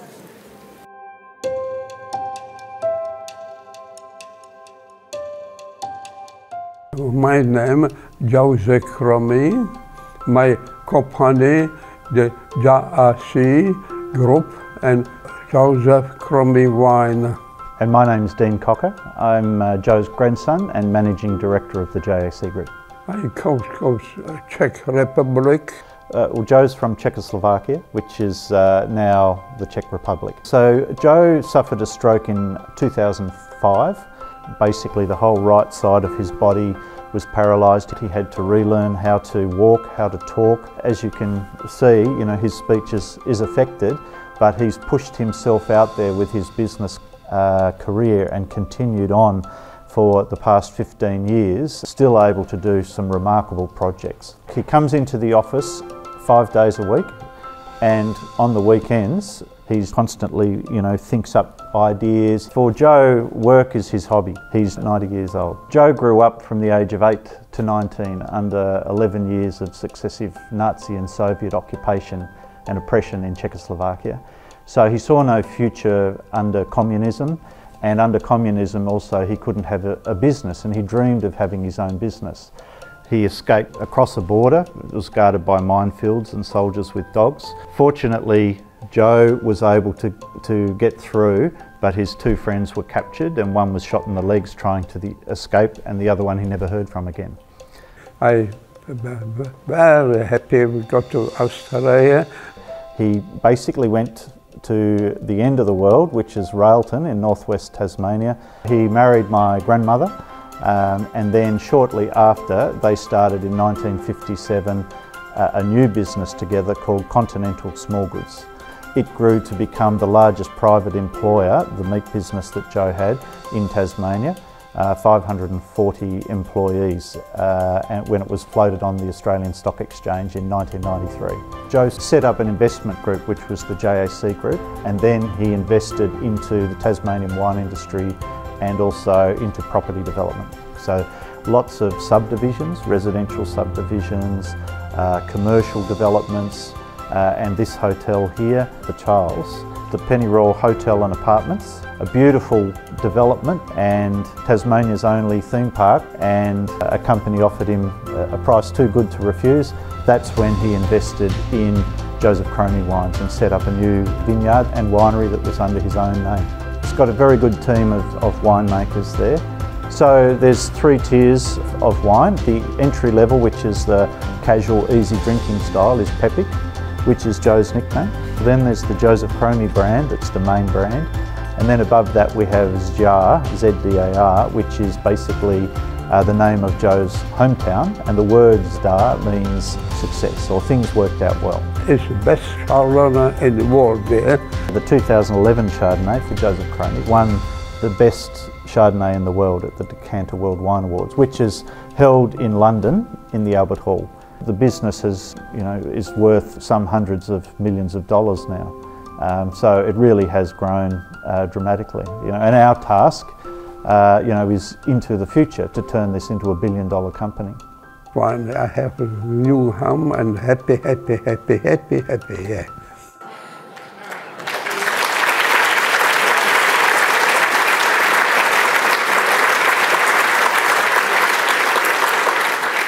Happy, happy, happy. He's said it all. Joseph Cromie of the GAICD Group and Joseph Cromie Wines. What a story, escaping over the border of the former Czechoslovakia.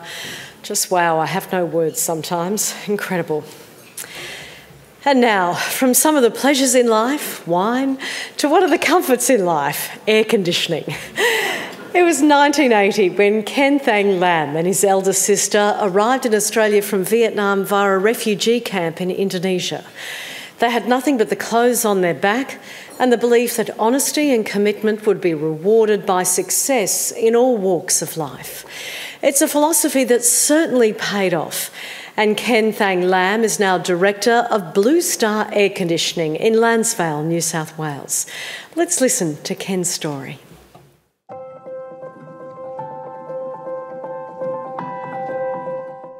My name is Ken Thang Lam and people call me Ken. My company name is Blue Star Air Conditioning Traders, Blue Star Electric. Our company specializes in design, supply, install and service air conditioning for domestic and for commercial. I come from South Vietnam. After 1975, We have lost the war to the communists of North Vietnam. My father advised me to flee the country. I was 19. I have a few clothes and some dry rice, searching for freedom and opportunity. I fled Vietnam. I was on the ocean for 7 days and 8 nights on a little boat. The second day we have pretty big wave. I got seasick. We get to the refugee camp on a little island which belonged to Indonesia. There was nothing on the island. We have to do what we can to survive. The biggest challenge for me to deal at that time is just the homesick. I miss my family. Sorry. On the 13th of January 1979, that was the day that I have arrived in Australia. I didn't even have any money on me. They took me to a hostel. That's where I stayed 6 months before I found a job. After 4 years working in an electrical contracting, finally I met Dong. He was in air conditioning industry as well, and we decided to open a small showroom. Since then, we worked very hard. Every day after I closed the shop, I went out and kept working on installations. Most of the time, I don't get home just before midnight. After 2.5 years, we have saved big money. So we actually repurchased that warehouse and make a bigger showroom. Now we have about 35 staff. We started with very little money. We was renting the shop only for $350 per week. That's include everything. that's the cheapest shop that I can afford back then. But now, from the report of our accountant, I think we up to about $45 million of turnover. The greatest achievements for me, my son, they are in the business. I have a good wife who gives me a lot of support. I'm very happy with my current living standard. I don't drive luxury car. We are very blessed, and since Australia is our home, Australia is a lucky country. I came here without anything. I got nothing. If I can do it, I think other people can too.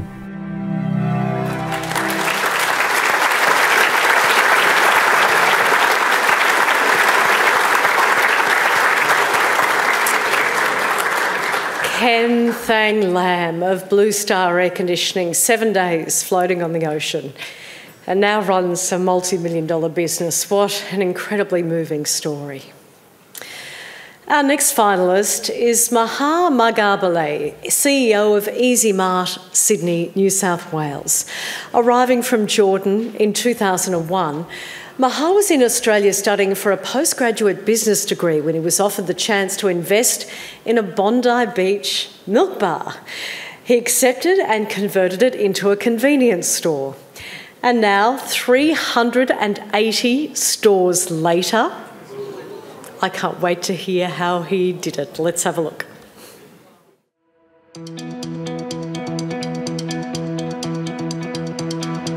My name is Maher Magabale and the company name Easy Mart. Easy Mart is a convenience store and mainly is a small grocery store. I come from Jordan. My father, he was pushing me to come to Australia because my brother and cousins study here in Australia. I was early 20s. I study business management and public relations. It is been hard, different for me. I had to study and work at the same time and teaching Taekwondo, and I had to study completely in English. When I came to Australia, I've been offered a milk bar in Bondi Beach, and I went, we met with them, I decided to take it and buy in the shop. The milk bar was called Bondi Plus, and very old, even the machinery, the fridges, the shelvings, very old, like as a corner shop. And when I took over the shop, we started cleaning the shop for almost over 36 hours. And all the customers, they coming and say, wow, the shop is look nicer and cleaner and much better than before. One of the 7-Eleven closed down in one of the busy area in King's Cross in Sydney. And I said, how come that 7-Eleven is closing down? The area is busy. And I called one of the business people here to help me get a guarantor to the lease, and we open it as a partnership with him. And the shop, when we starting, it became very busy. And even like before that, many people, they said, oh, it's not gonna work because 7-Eleven closed down. But after we open it and it's working, give me more confidence.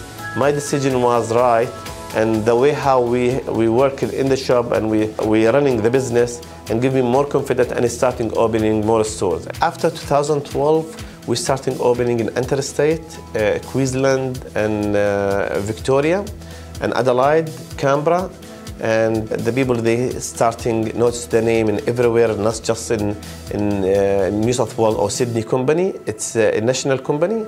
And yeah, like starting, the people like seeing any convenience store, they call it Easy Mart. I think the distribution center is adding more value for the company and making us grow, mainly because we're importing a product from overseas, and to be the first people have it arrange it in the stores. Easy Mart become so successful because we're catering for the area. And we always have something new in the shops, and we have different range than other convenience store, other supermarket, and local supermarket. Easy Mart now is the largest standalone convenience store in Australia. We have about 400 stores in all the states in Australia. It has been growing every 5 years, about double the business how it was before. Easy Mart is a family business, and about 400 family live from the company. I love to see Easy Mart everywhere in the world. Australia is a lovely place and very safe. There is a system in place, is helping giving everybody his right, and it's an amazing environment for business. I wish the day is more than 24 hours because too many things we can do in life.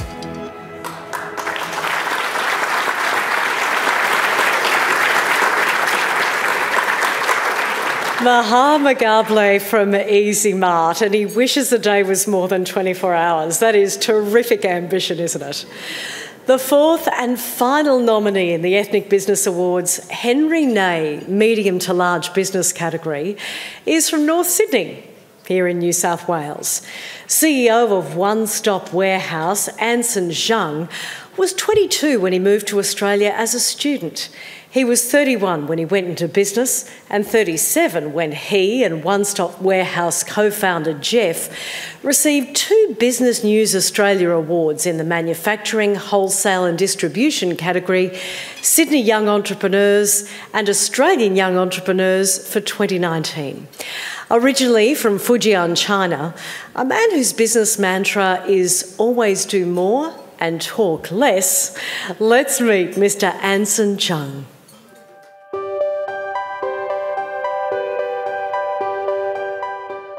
My name is Anson Zhang, and my company name is One Stop Warehouse. One Stop Warehouse is a solar distributor. Our slogan of the One Stop Warehouse is Be Clean and Be Green. They are distributing all the solar panels, inverter, and all the accessory for solar installation. Originally, I come from China. I was 22 years old. I was very curious of the Western culture and lifestyle and living in a foreign land. Australia is appealing as good place and then for the different culture, give the area a fair chance to living in the middle to upper class lifestyle. The English is not my mother tongue, and I study English for 3 months in a short course in the language school, and then I study in UTSF for MBA course. How I start up in this business, was a stroke of luck actually. In the early stage, same as everyone starting from scratch. We start with only 100,000, which is my own money because I work for 3 to 4 years, and then I have to do sales, finance, HR, accounting, all the duty, and then my partner doing the operation and IT. My co-founder, his name is Jeff Yu, and he's very good in the software engineer. The first thing is just a trial, because we're very small. Yeah, we're only a two-man shop. I have to go out to see the customer because our target audience is solar installer and retailer. I have to knock on the door and then check do we have an opportunity to become your partners. I think I have been doing this for first half a year. And then we're starting to get the first batch of customers. I really appreciate the first batch of customers supporting us.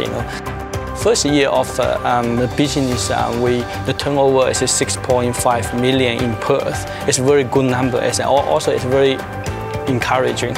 And that's why I opened the second branch in Adelaide.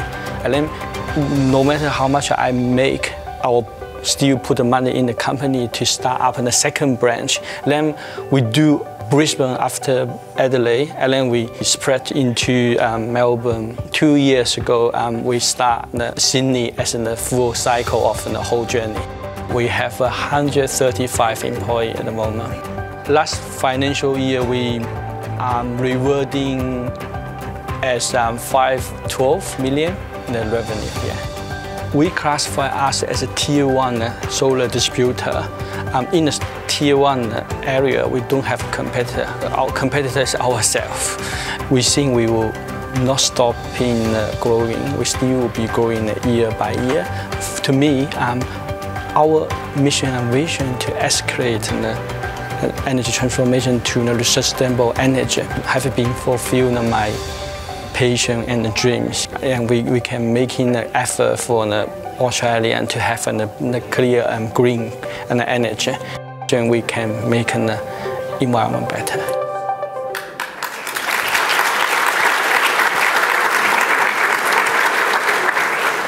He's gone from strength to strength, hasn't he? Congratulations, Anson Zhang of One Stop Warehouse. All right, I now invite all of our finalists in this wonderful category to come to the stage. And how about a round of applause for all of the nominees in the Henry Nay Medium to Large Business category. And thank you so much once again to Mr. Joseph Asif. First of all, we congratulate Mr. Ken Thang Lam.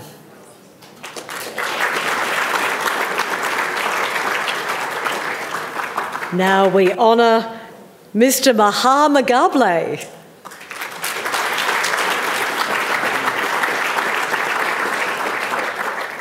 Our warm congratulations to Mr. Joseph Cromie, OAM.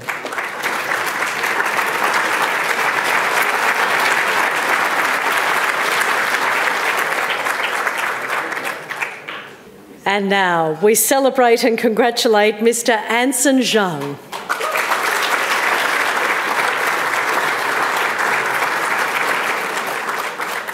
Look, I don't know about any of you, but my heart is so big, it's just about bursting out of my chest. What extraordinary stories tonight. How about a round of applause for all of our incredible finalists?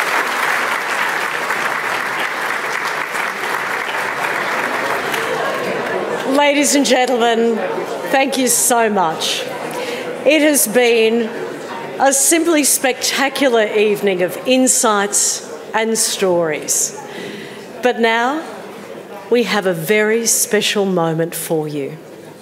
It is my great pleasure to join Joseph Asif in announcing the inception of a brand new award.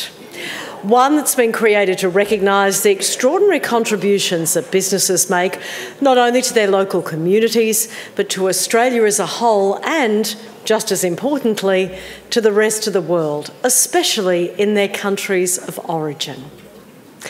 Joseph, would you like to take the stage? No one embodied those principles more than our champion of the champions, the late, the great Henry Nay. I am Henry Nay. My company name ABC Tissue Product Pty Limited. My business is tissue paper. We're using the best fiber to make the best tissue. You cannot trick your customer. You have to provide the best quality. I do the charity work. For example, in Australia, when they have fire, flooding, strong wind, we all donate money, 100,000 at the time, or 50,000 minimum. And I find a lot of old people, they have the cataract, and then I help the cataract people free of charge to do the operation. Up to now in Cambodia, I help more than 30,000. In China, I help about 8,000 to 9,000. Then I start to help buy the hearing aid. I already commit to donate 260,000 pieces of hearing aid. When I put the hearing aid for them, they cry. They cry. Not only him or her, their children also cry because they can call mom or dad, something like that. When I was young, my father bring me in together with him to do business. I learned from him. And then also when he do the charity work, volunteer job, I also do together with him. That's what I learned from him. I am bringing my children to go to do the volunteer work together with me. I teach them must look after people need it. If we are available in financial, we must help them.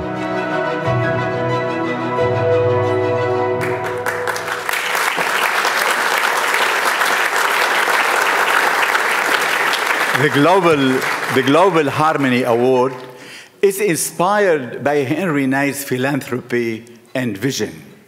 It is a recognition of the kind of generosity and social awareness that can be bred by success and which is such an important component of the bridges that we build to the world. At the EBA Foundation, we felt that this accolade should, in its first instance, be awarded posthumously to Henry himself, in recognition not only of his own generosity, but also of the continuation of his good works by his son, Sonny Ney, and his family's company, ABC Tissue. They continue to provide a generous medical and social support to thousands of people in China, as well as to the broader community here in Australia. I'm sure Sonny will be delighted to accept this award in his father's place, and we are sure that he will continue to be a good role model to other migrants, and as part of his company's ongoing commitment to philanthropy and social equity, help us to decide on many more recipients in the years to come. We need future great ambassadors of a global harmony.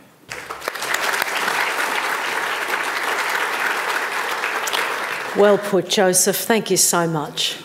It's now time to invite Prime Minister Scott Morrison to the stage to present this award. And while we're at it, let's also welcome Sonny Ney to accept this first Ethnic Business Awards Foundation Global Harmony Award on behalf of the late Henry Ney.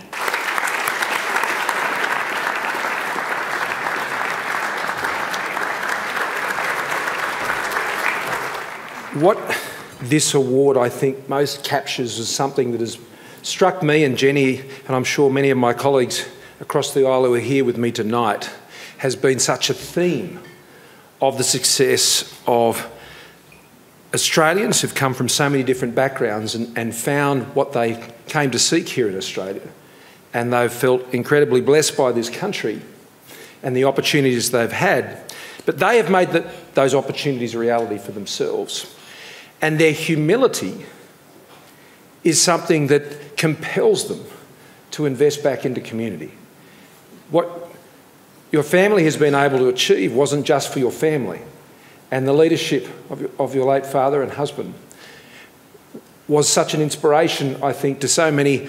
I remember meeting him at one of these events many years ago, and has set the tone, I think, of these nights, Joseph, which is such incredible stories. But I've got to tell you, what touches me every time is the humility that comes with it, and the willingness to, having been blessed, to be a blessing to others. And I want to thank you, because there's nothing more Australian than that. Thank you.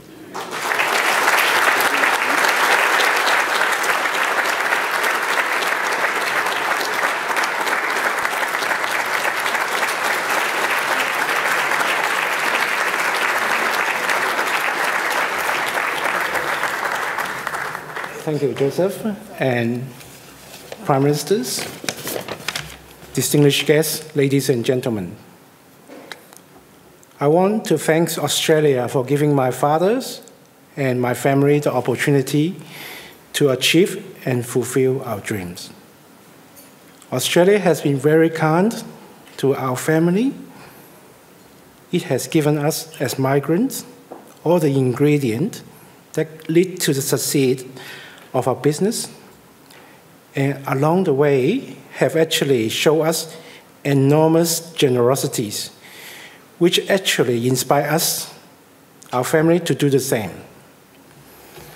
And I'm actually very grateful to my father as well, because he has actually drawn up the plan for us and also brought us along the journey.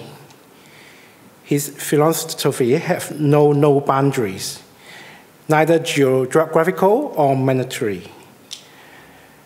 My father always used to thank Australians and everyone who support our business, buying our products that enable us to give back in return to help other people in need. And he has set a great example for myself and my sisters to follow. And thank you very much, Joseph, for the Global Harmony Award. I gladly accept it on behalf of my fathers, and we will continue to honor his work and help other people both here and abroad. And also, I would like to thank you, Tracey, for running such a great ceremony for everyone and doing such a good job as well. Thank you.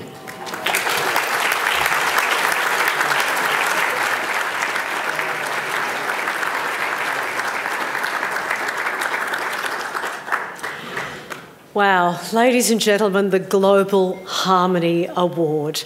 And what a wonderful recipient for its very first year. Thank you for those moving words, Sonny. Your father and your husband was an absolutely fantastic man. How about another round of applause?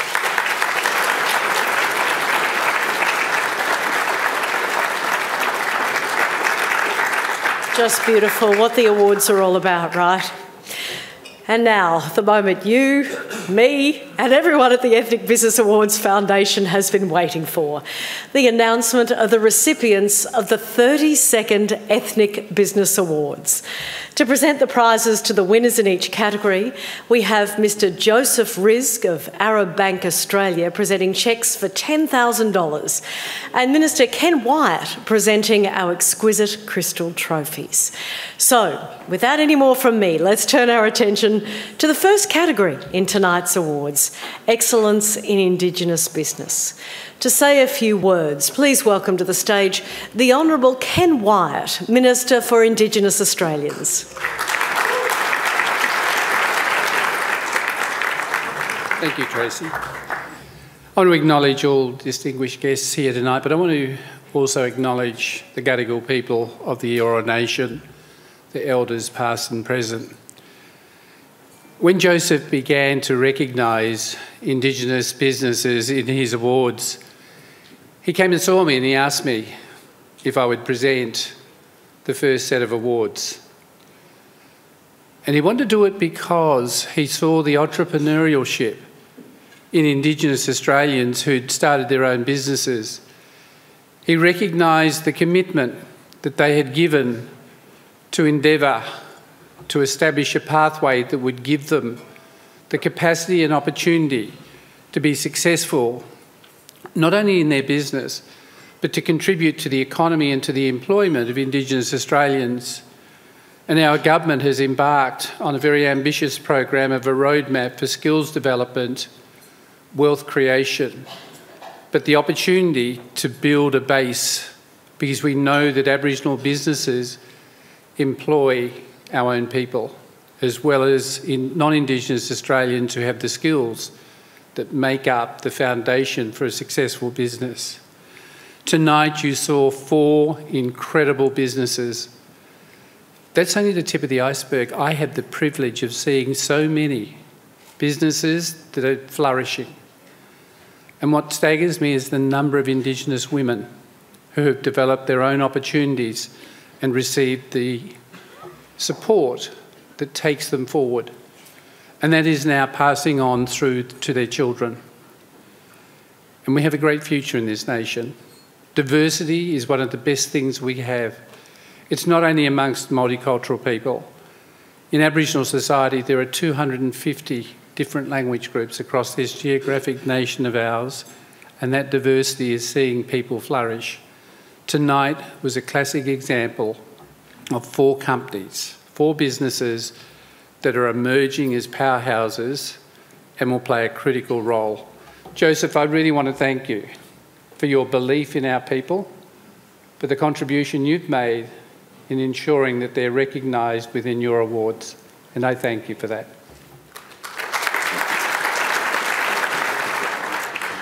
Thank you, Minister Wyatt, for those eloquent words and saying how many thriving Indigenous businesses there are. That is tremendous.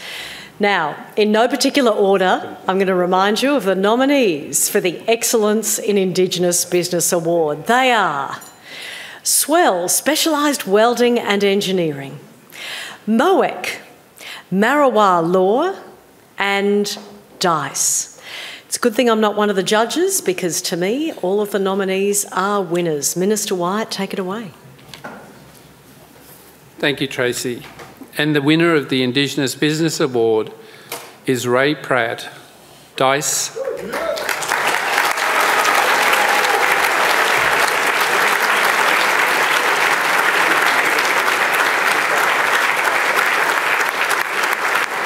What a wonderful, wonderful winner.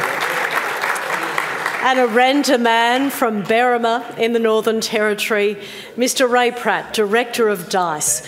Remember, it's a national electrical, smart energy and construction business that's bringing smart energy to some of the most remote parts of this wide brown land. Congratulations, well done. Thank you.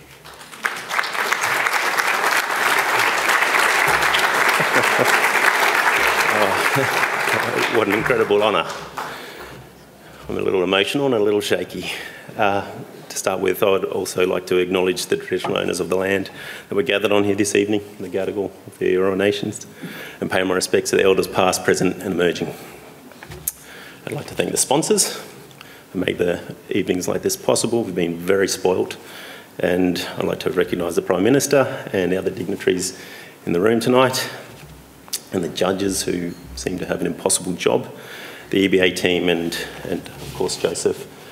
Thank you for creating an awards night like this, just recognising the inspirational people that have travelled here and against the odds, created amazing businesses and enhanced our multicultural society. And I'm literally a product of our multicultural society. I'm proud to be Chinese, Timorese, Portuguese, and on a night like tonight, I'm especially proud of my Western Aranda heritage, and I'm proud to stand here and call myself an Aboriginal man.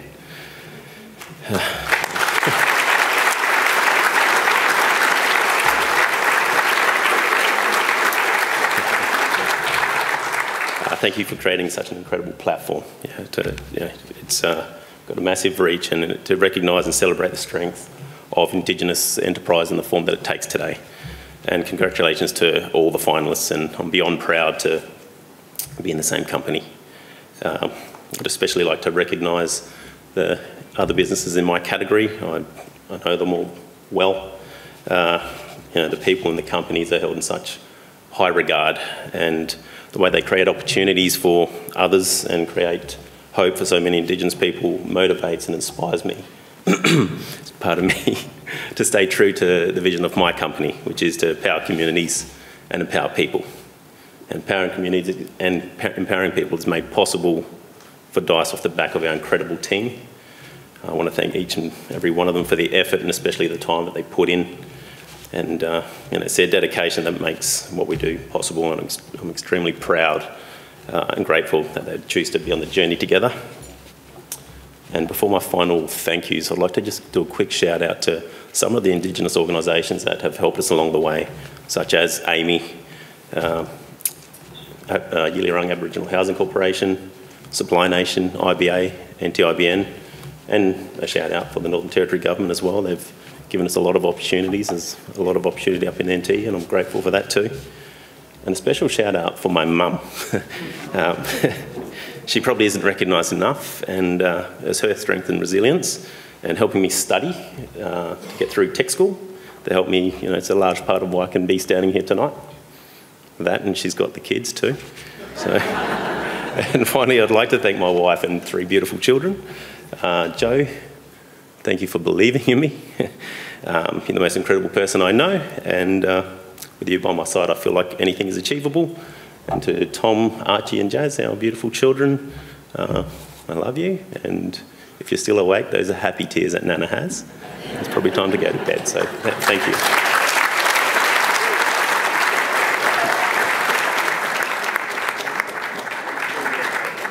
Oh boy, congratulations Ray Pratt on your brilliant business success. Thank you for thanking your mum, thank you for thanking your wife and your family. That's what it's all about, family and business mixed together. And for speaking about your background, because that reflects the beautiful tapestry that we're celebrating here tonight. Thank you for sharing your journey, and welcome to the Ethnic Business Awards Alumni Network. Ray Pratt. And in fact, while we're at it, let's extend congratulations to all of this year's Excellence in Indigenous Business finalists. They're all phenomenal.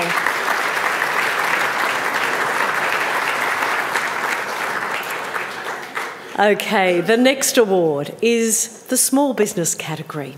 To qualify as a nominee, businesses have to have been in operation for more than 3 years and have a turnover under $10 million a year. To present this award this evening, please welcome Minister for Immigration, Citizenship, Migrant Services and Multicultural Affairs, the Honourable Alex Hawke.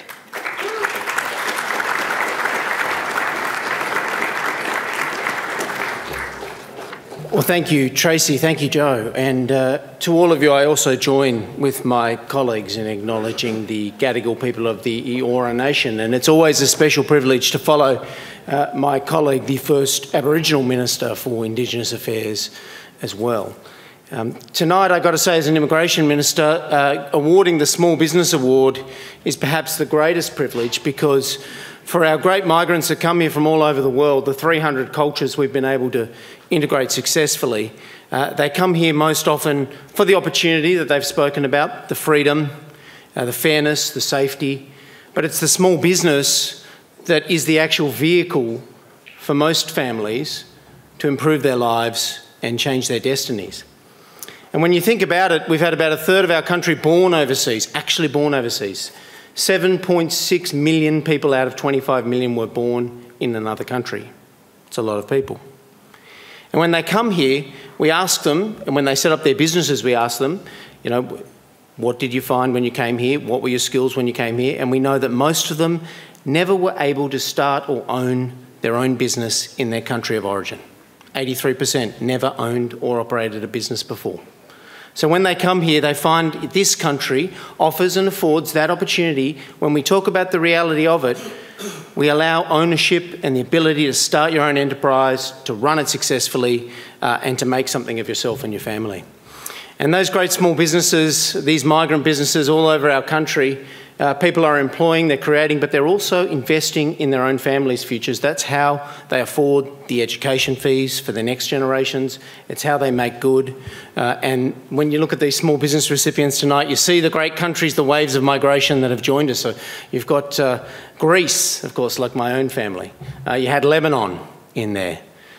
You have, well, Zoran, I think, well, he brought Libya, Yugoslavia, Croatia and Serbia. He's doing a lot for multiculturalism in Australia, Zoran, I have to say, wherever you are. And, but really you see where we've sourced all of our countries of origin migrants. So tonight it's a real privilege as Minister for Immigration. I think the Prime Minister is right. We are the most successful multicultural country in the world. We successfully integrate more people from more backgrounds than anywhere else in the world, any other country. We should be proud of it. I know you are all proud of it. And I'm so proud of these small business owners tonight because running a small business is hard, running a small and family business is so critical, and all of these people during a very difficult 2 years have done so well in their achievement, and I want to thank all of you who run a business here tonight, who've put back, those small and family businesses, put so much back into those communities all around Australia at a very difficult time for them. And as a government, we thank each and every one of you for the hard work that you put into those small and family businesses. So thank you, Joe, for your great vision 32 years ago, and thank you for the vision in recognising, in particular, small and family business.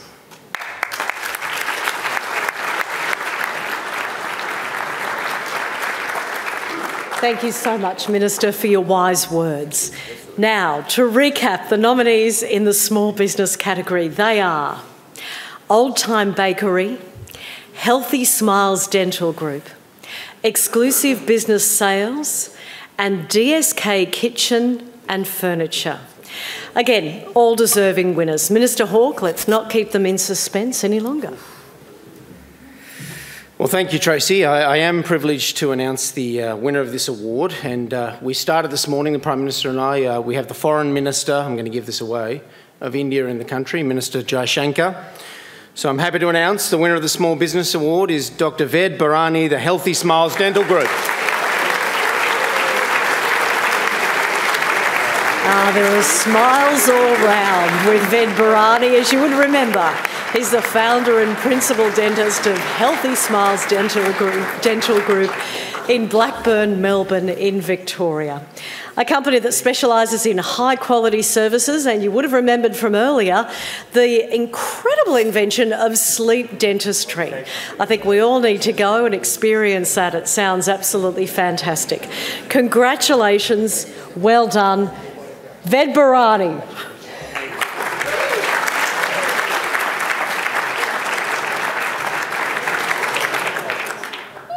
This is incredible for two reasons. One, I was nervous all night that if I ever end up on stage, I have nothing written up. So I really don't know what to say because I haven't got anything on me. But I'd like to thank, obviously, Joseph for giving me this opportunity.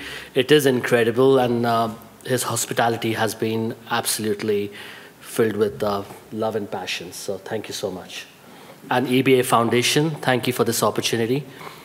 And our Prime Minister, thank you for being here, and all our dignitaries, guests. I must say that, and I'll speak from the heart here because I don't know what to say, is when I came here in 2001 as a student, there was a time in my life where I was outside my university and I had $5 in my pocket, and I had a choice of either putting some fuel in my car or getting some dinner from a local store. But I put some fuel and went home, and I went home hungry that night. And that's the story I told my son one day, and he said, "Dad, you know, if you did that, you know, you're my role model and I want to be like you." So I already won.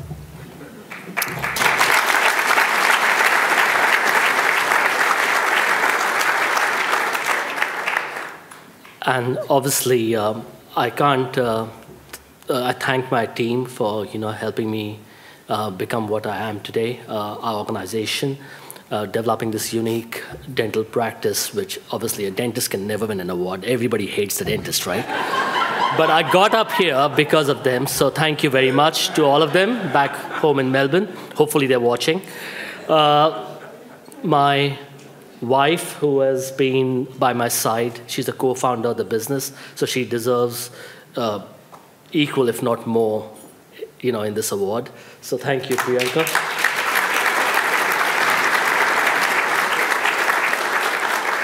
My children, who one is back home, he has a formal tonight, so he didn't want to come to Sydney. His first formal is VCE here. And my two daughters who are in India at the moment, and they go to a boarding school, and I miss them very much. So thank you for always being there for us. Have I missed something? Again, thank you very much and appreciate it.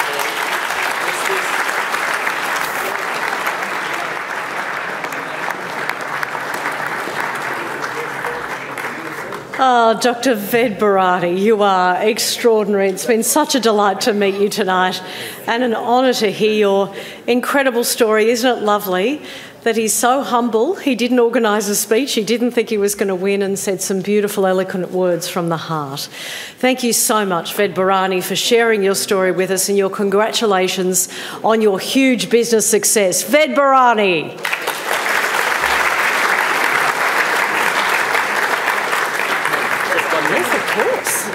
Thank you. Sorry, I didn't expect this either. So I'd like to actually donate this entire amount to an organisation called Sikh Volunteer Service in Melbourne that provide free meals to the all of the community without discrimination, and they deliver these food services day in, day out. During the pandemic, we supported them, and we're very proud to be part of that organisation. So this goes to them directly, all of it. Thank you.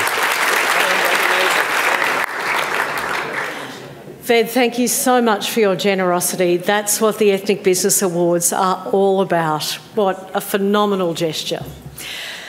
We've come to the time in the evening where we present the Ethnic Business Awards Foundation's final category, the Henry Ney Medium to Large Business category. This award celebrates the success of companies with an average turnover in excess of $10 million per annum. This award has been named in honour of Henry K. Shing Ney, OAM. As we've already heard, he was a gentleman, a giant in the business world, an amazing philanthropist who gave back to communities, both here and overseas. To present this award this evening, let's welcome the Honourable Mr. Anthony Albanese, Leader of the Opposition.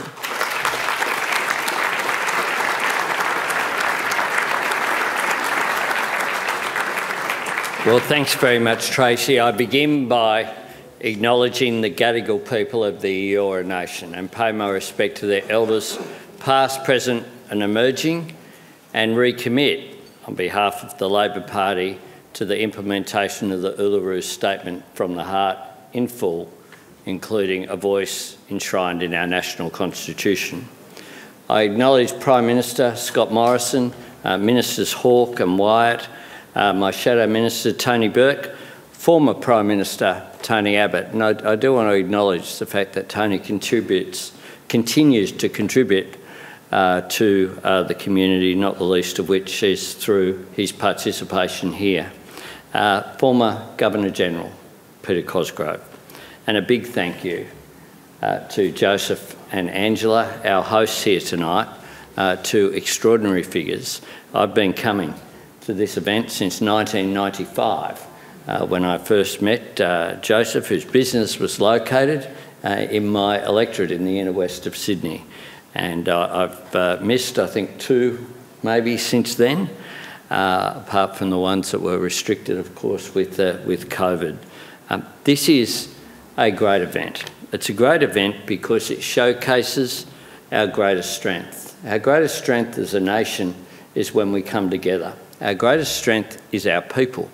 Whilst we have great natural assets, it's the people who either have inhabited this land as part of the oldest continuous civilisation on the planet, or those people who've either come here themselves as migrants or who are the descendants.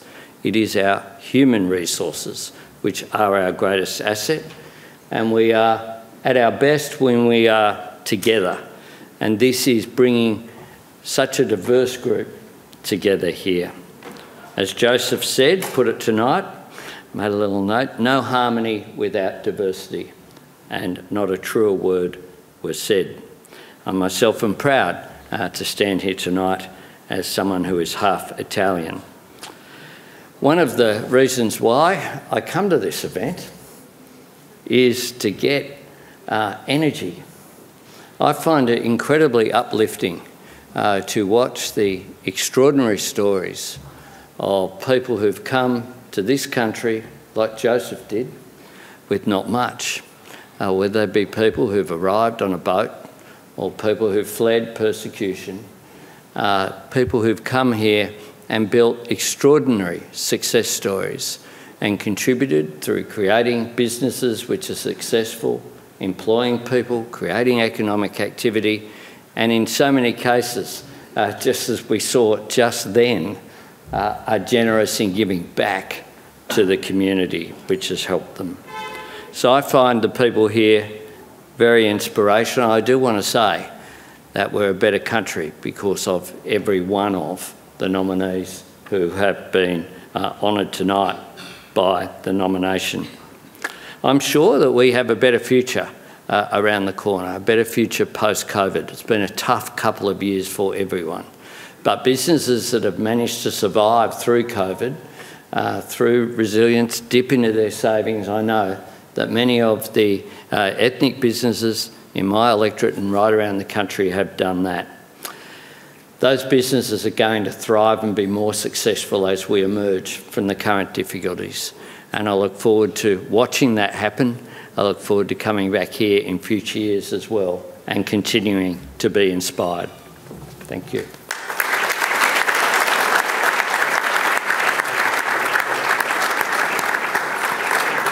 Well put. Thank you so much, Mr Albanese. Okay, now it's time to announce the final award for the evening, the Henry Ney Medium to Large Business category. And a reminder, the 4 finalists in this category are the JAC Group and Joseph Cromie Wines, Blue Star Air Conditioning, Easy Mart, and One Stop Warehouse, all stunning businesses with incredibly moving stories. Take it away. I think we'd all agree that they're all 4 are winners, but the official winner tonight is Joseph Cromie, OA.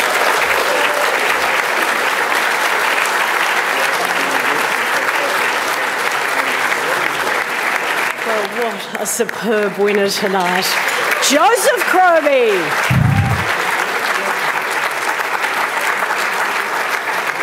You'll remember, Joseph escaped the former Czechoslovakia. He is the founding director of the JAC Group and Joseph Cromie Wines, based in Launceston, Tasmania. Our huge congratulations go to the JAC Group and Joseph Cromie Wines.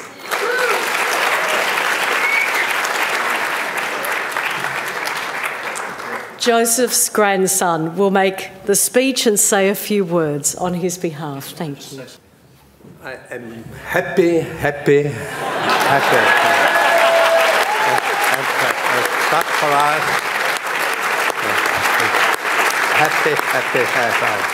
And we all go speaking, I go strike, I have some grandson speak before me. Yeah. That's okay, Joe. You stay here a bit. Prime Minister, distinguished guests, ladies and gentlemen, thank you very much. Joe has asked me to congratulate all the finalists here tonight because they've all achieved so much, and it's wonderful to hear their stories. He's also asked me to thank Joseph in particular for putting on these awards, and the Ethnic Business Association's board, and the judges and the sponsors for putting on such a magnificent event. It's wonderful.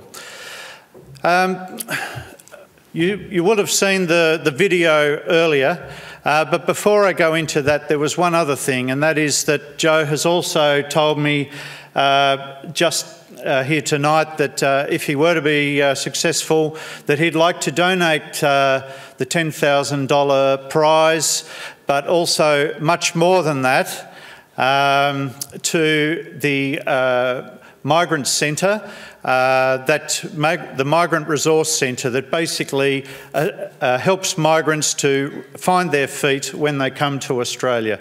And so I think that's a wonderful thing, so thank you for that, Joe, gesture.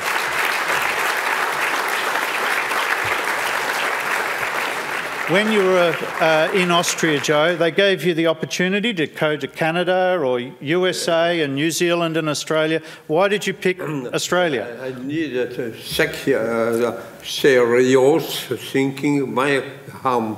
Where's your home going to be? Yeah. Australia and Tasmania. Yeah, okay. But Joe, you've told me that really you thought that as a businessman, the US, there'd be too much competition. And so you needed to go to a new country, a fresh country, and that's why you came to Australia and then Tasmania. You've already seen the story, lots of wine businesses, Heemskerk, Jant Sparkling, Tamar Ridge Wines, largest winery in Tasmania, and then finally Joseph Cromie Wines and lots of property development. But ultimately, Joe has just lived a wonderful life in Australia. And do you have any finishing words, Joe? Because we've probably spoken a little too long. Yeah, okay. You just want to say a thank you, I think. Thank you to everybody. Very good. Thank you for everything. I come here and bigger up through immigrant. Very proud to be a true immigrant and to have a beautiful country like Australia. Yeah. Thank you. Thank you very much.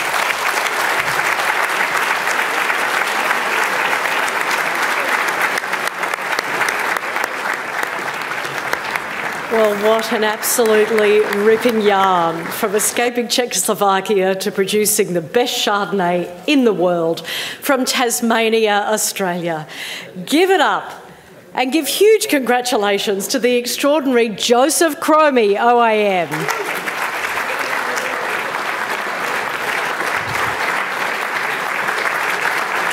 Such a deserving winner, one that reflects the vitality of business in Australia, really is represented by all of our nominees and finalists. How about another round of applause for all of our finalists?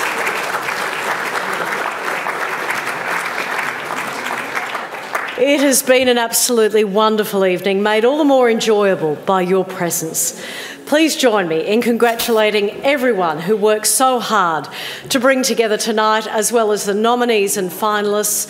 Their businesses help make Australia the successful nation it is, and their stories keep us inspired.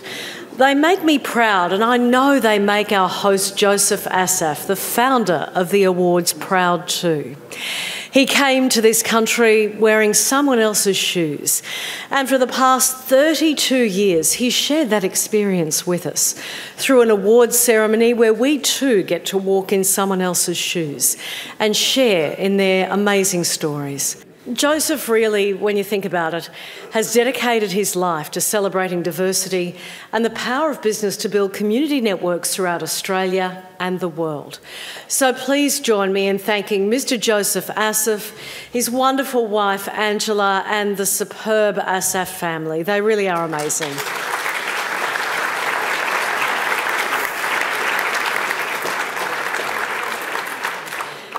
And thanks to all of you for coming tonight, because you are what makes the Ethnic Business Awards so special and continuing after all these decades. Give yourselves a round of applause.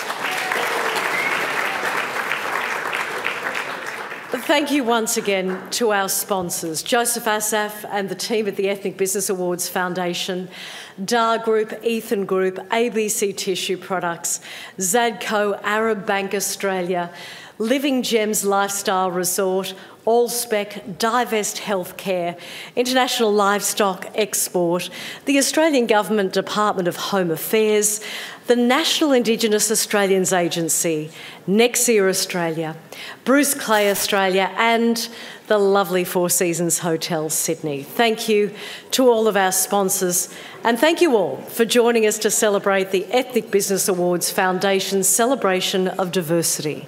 These stories are being televised, streamed and reported across Australia and the world, actually, by our broadcast and media partners. I'd like to thank them all again. SBS, the Australian multicultural and multilingual broadcaster, has been covering these awards since 1988.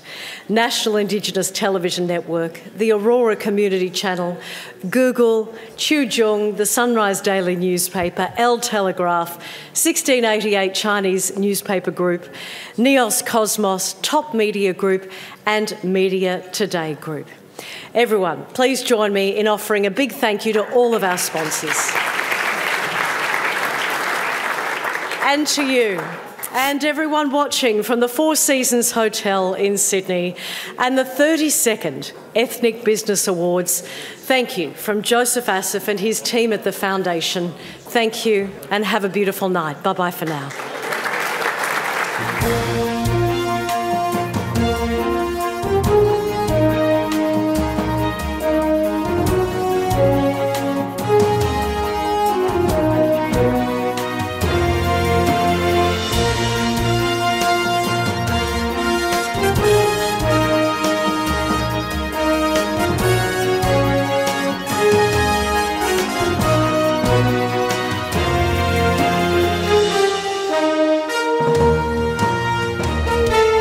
Thanks for watching the Ethnic Business Awards.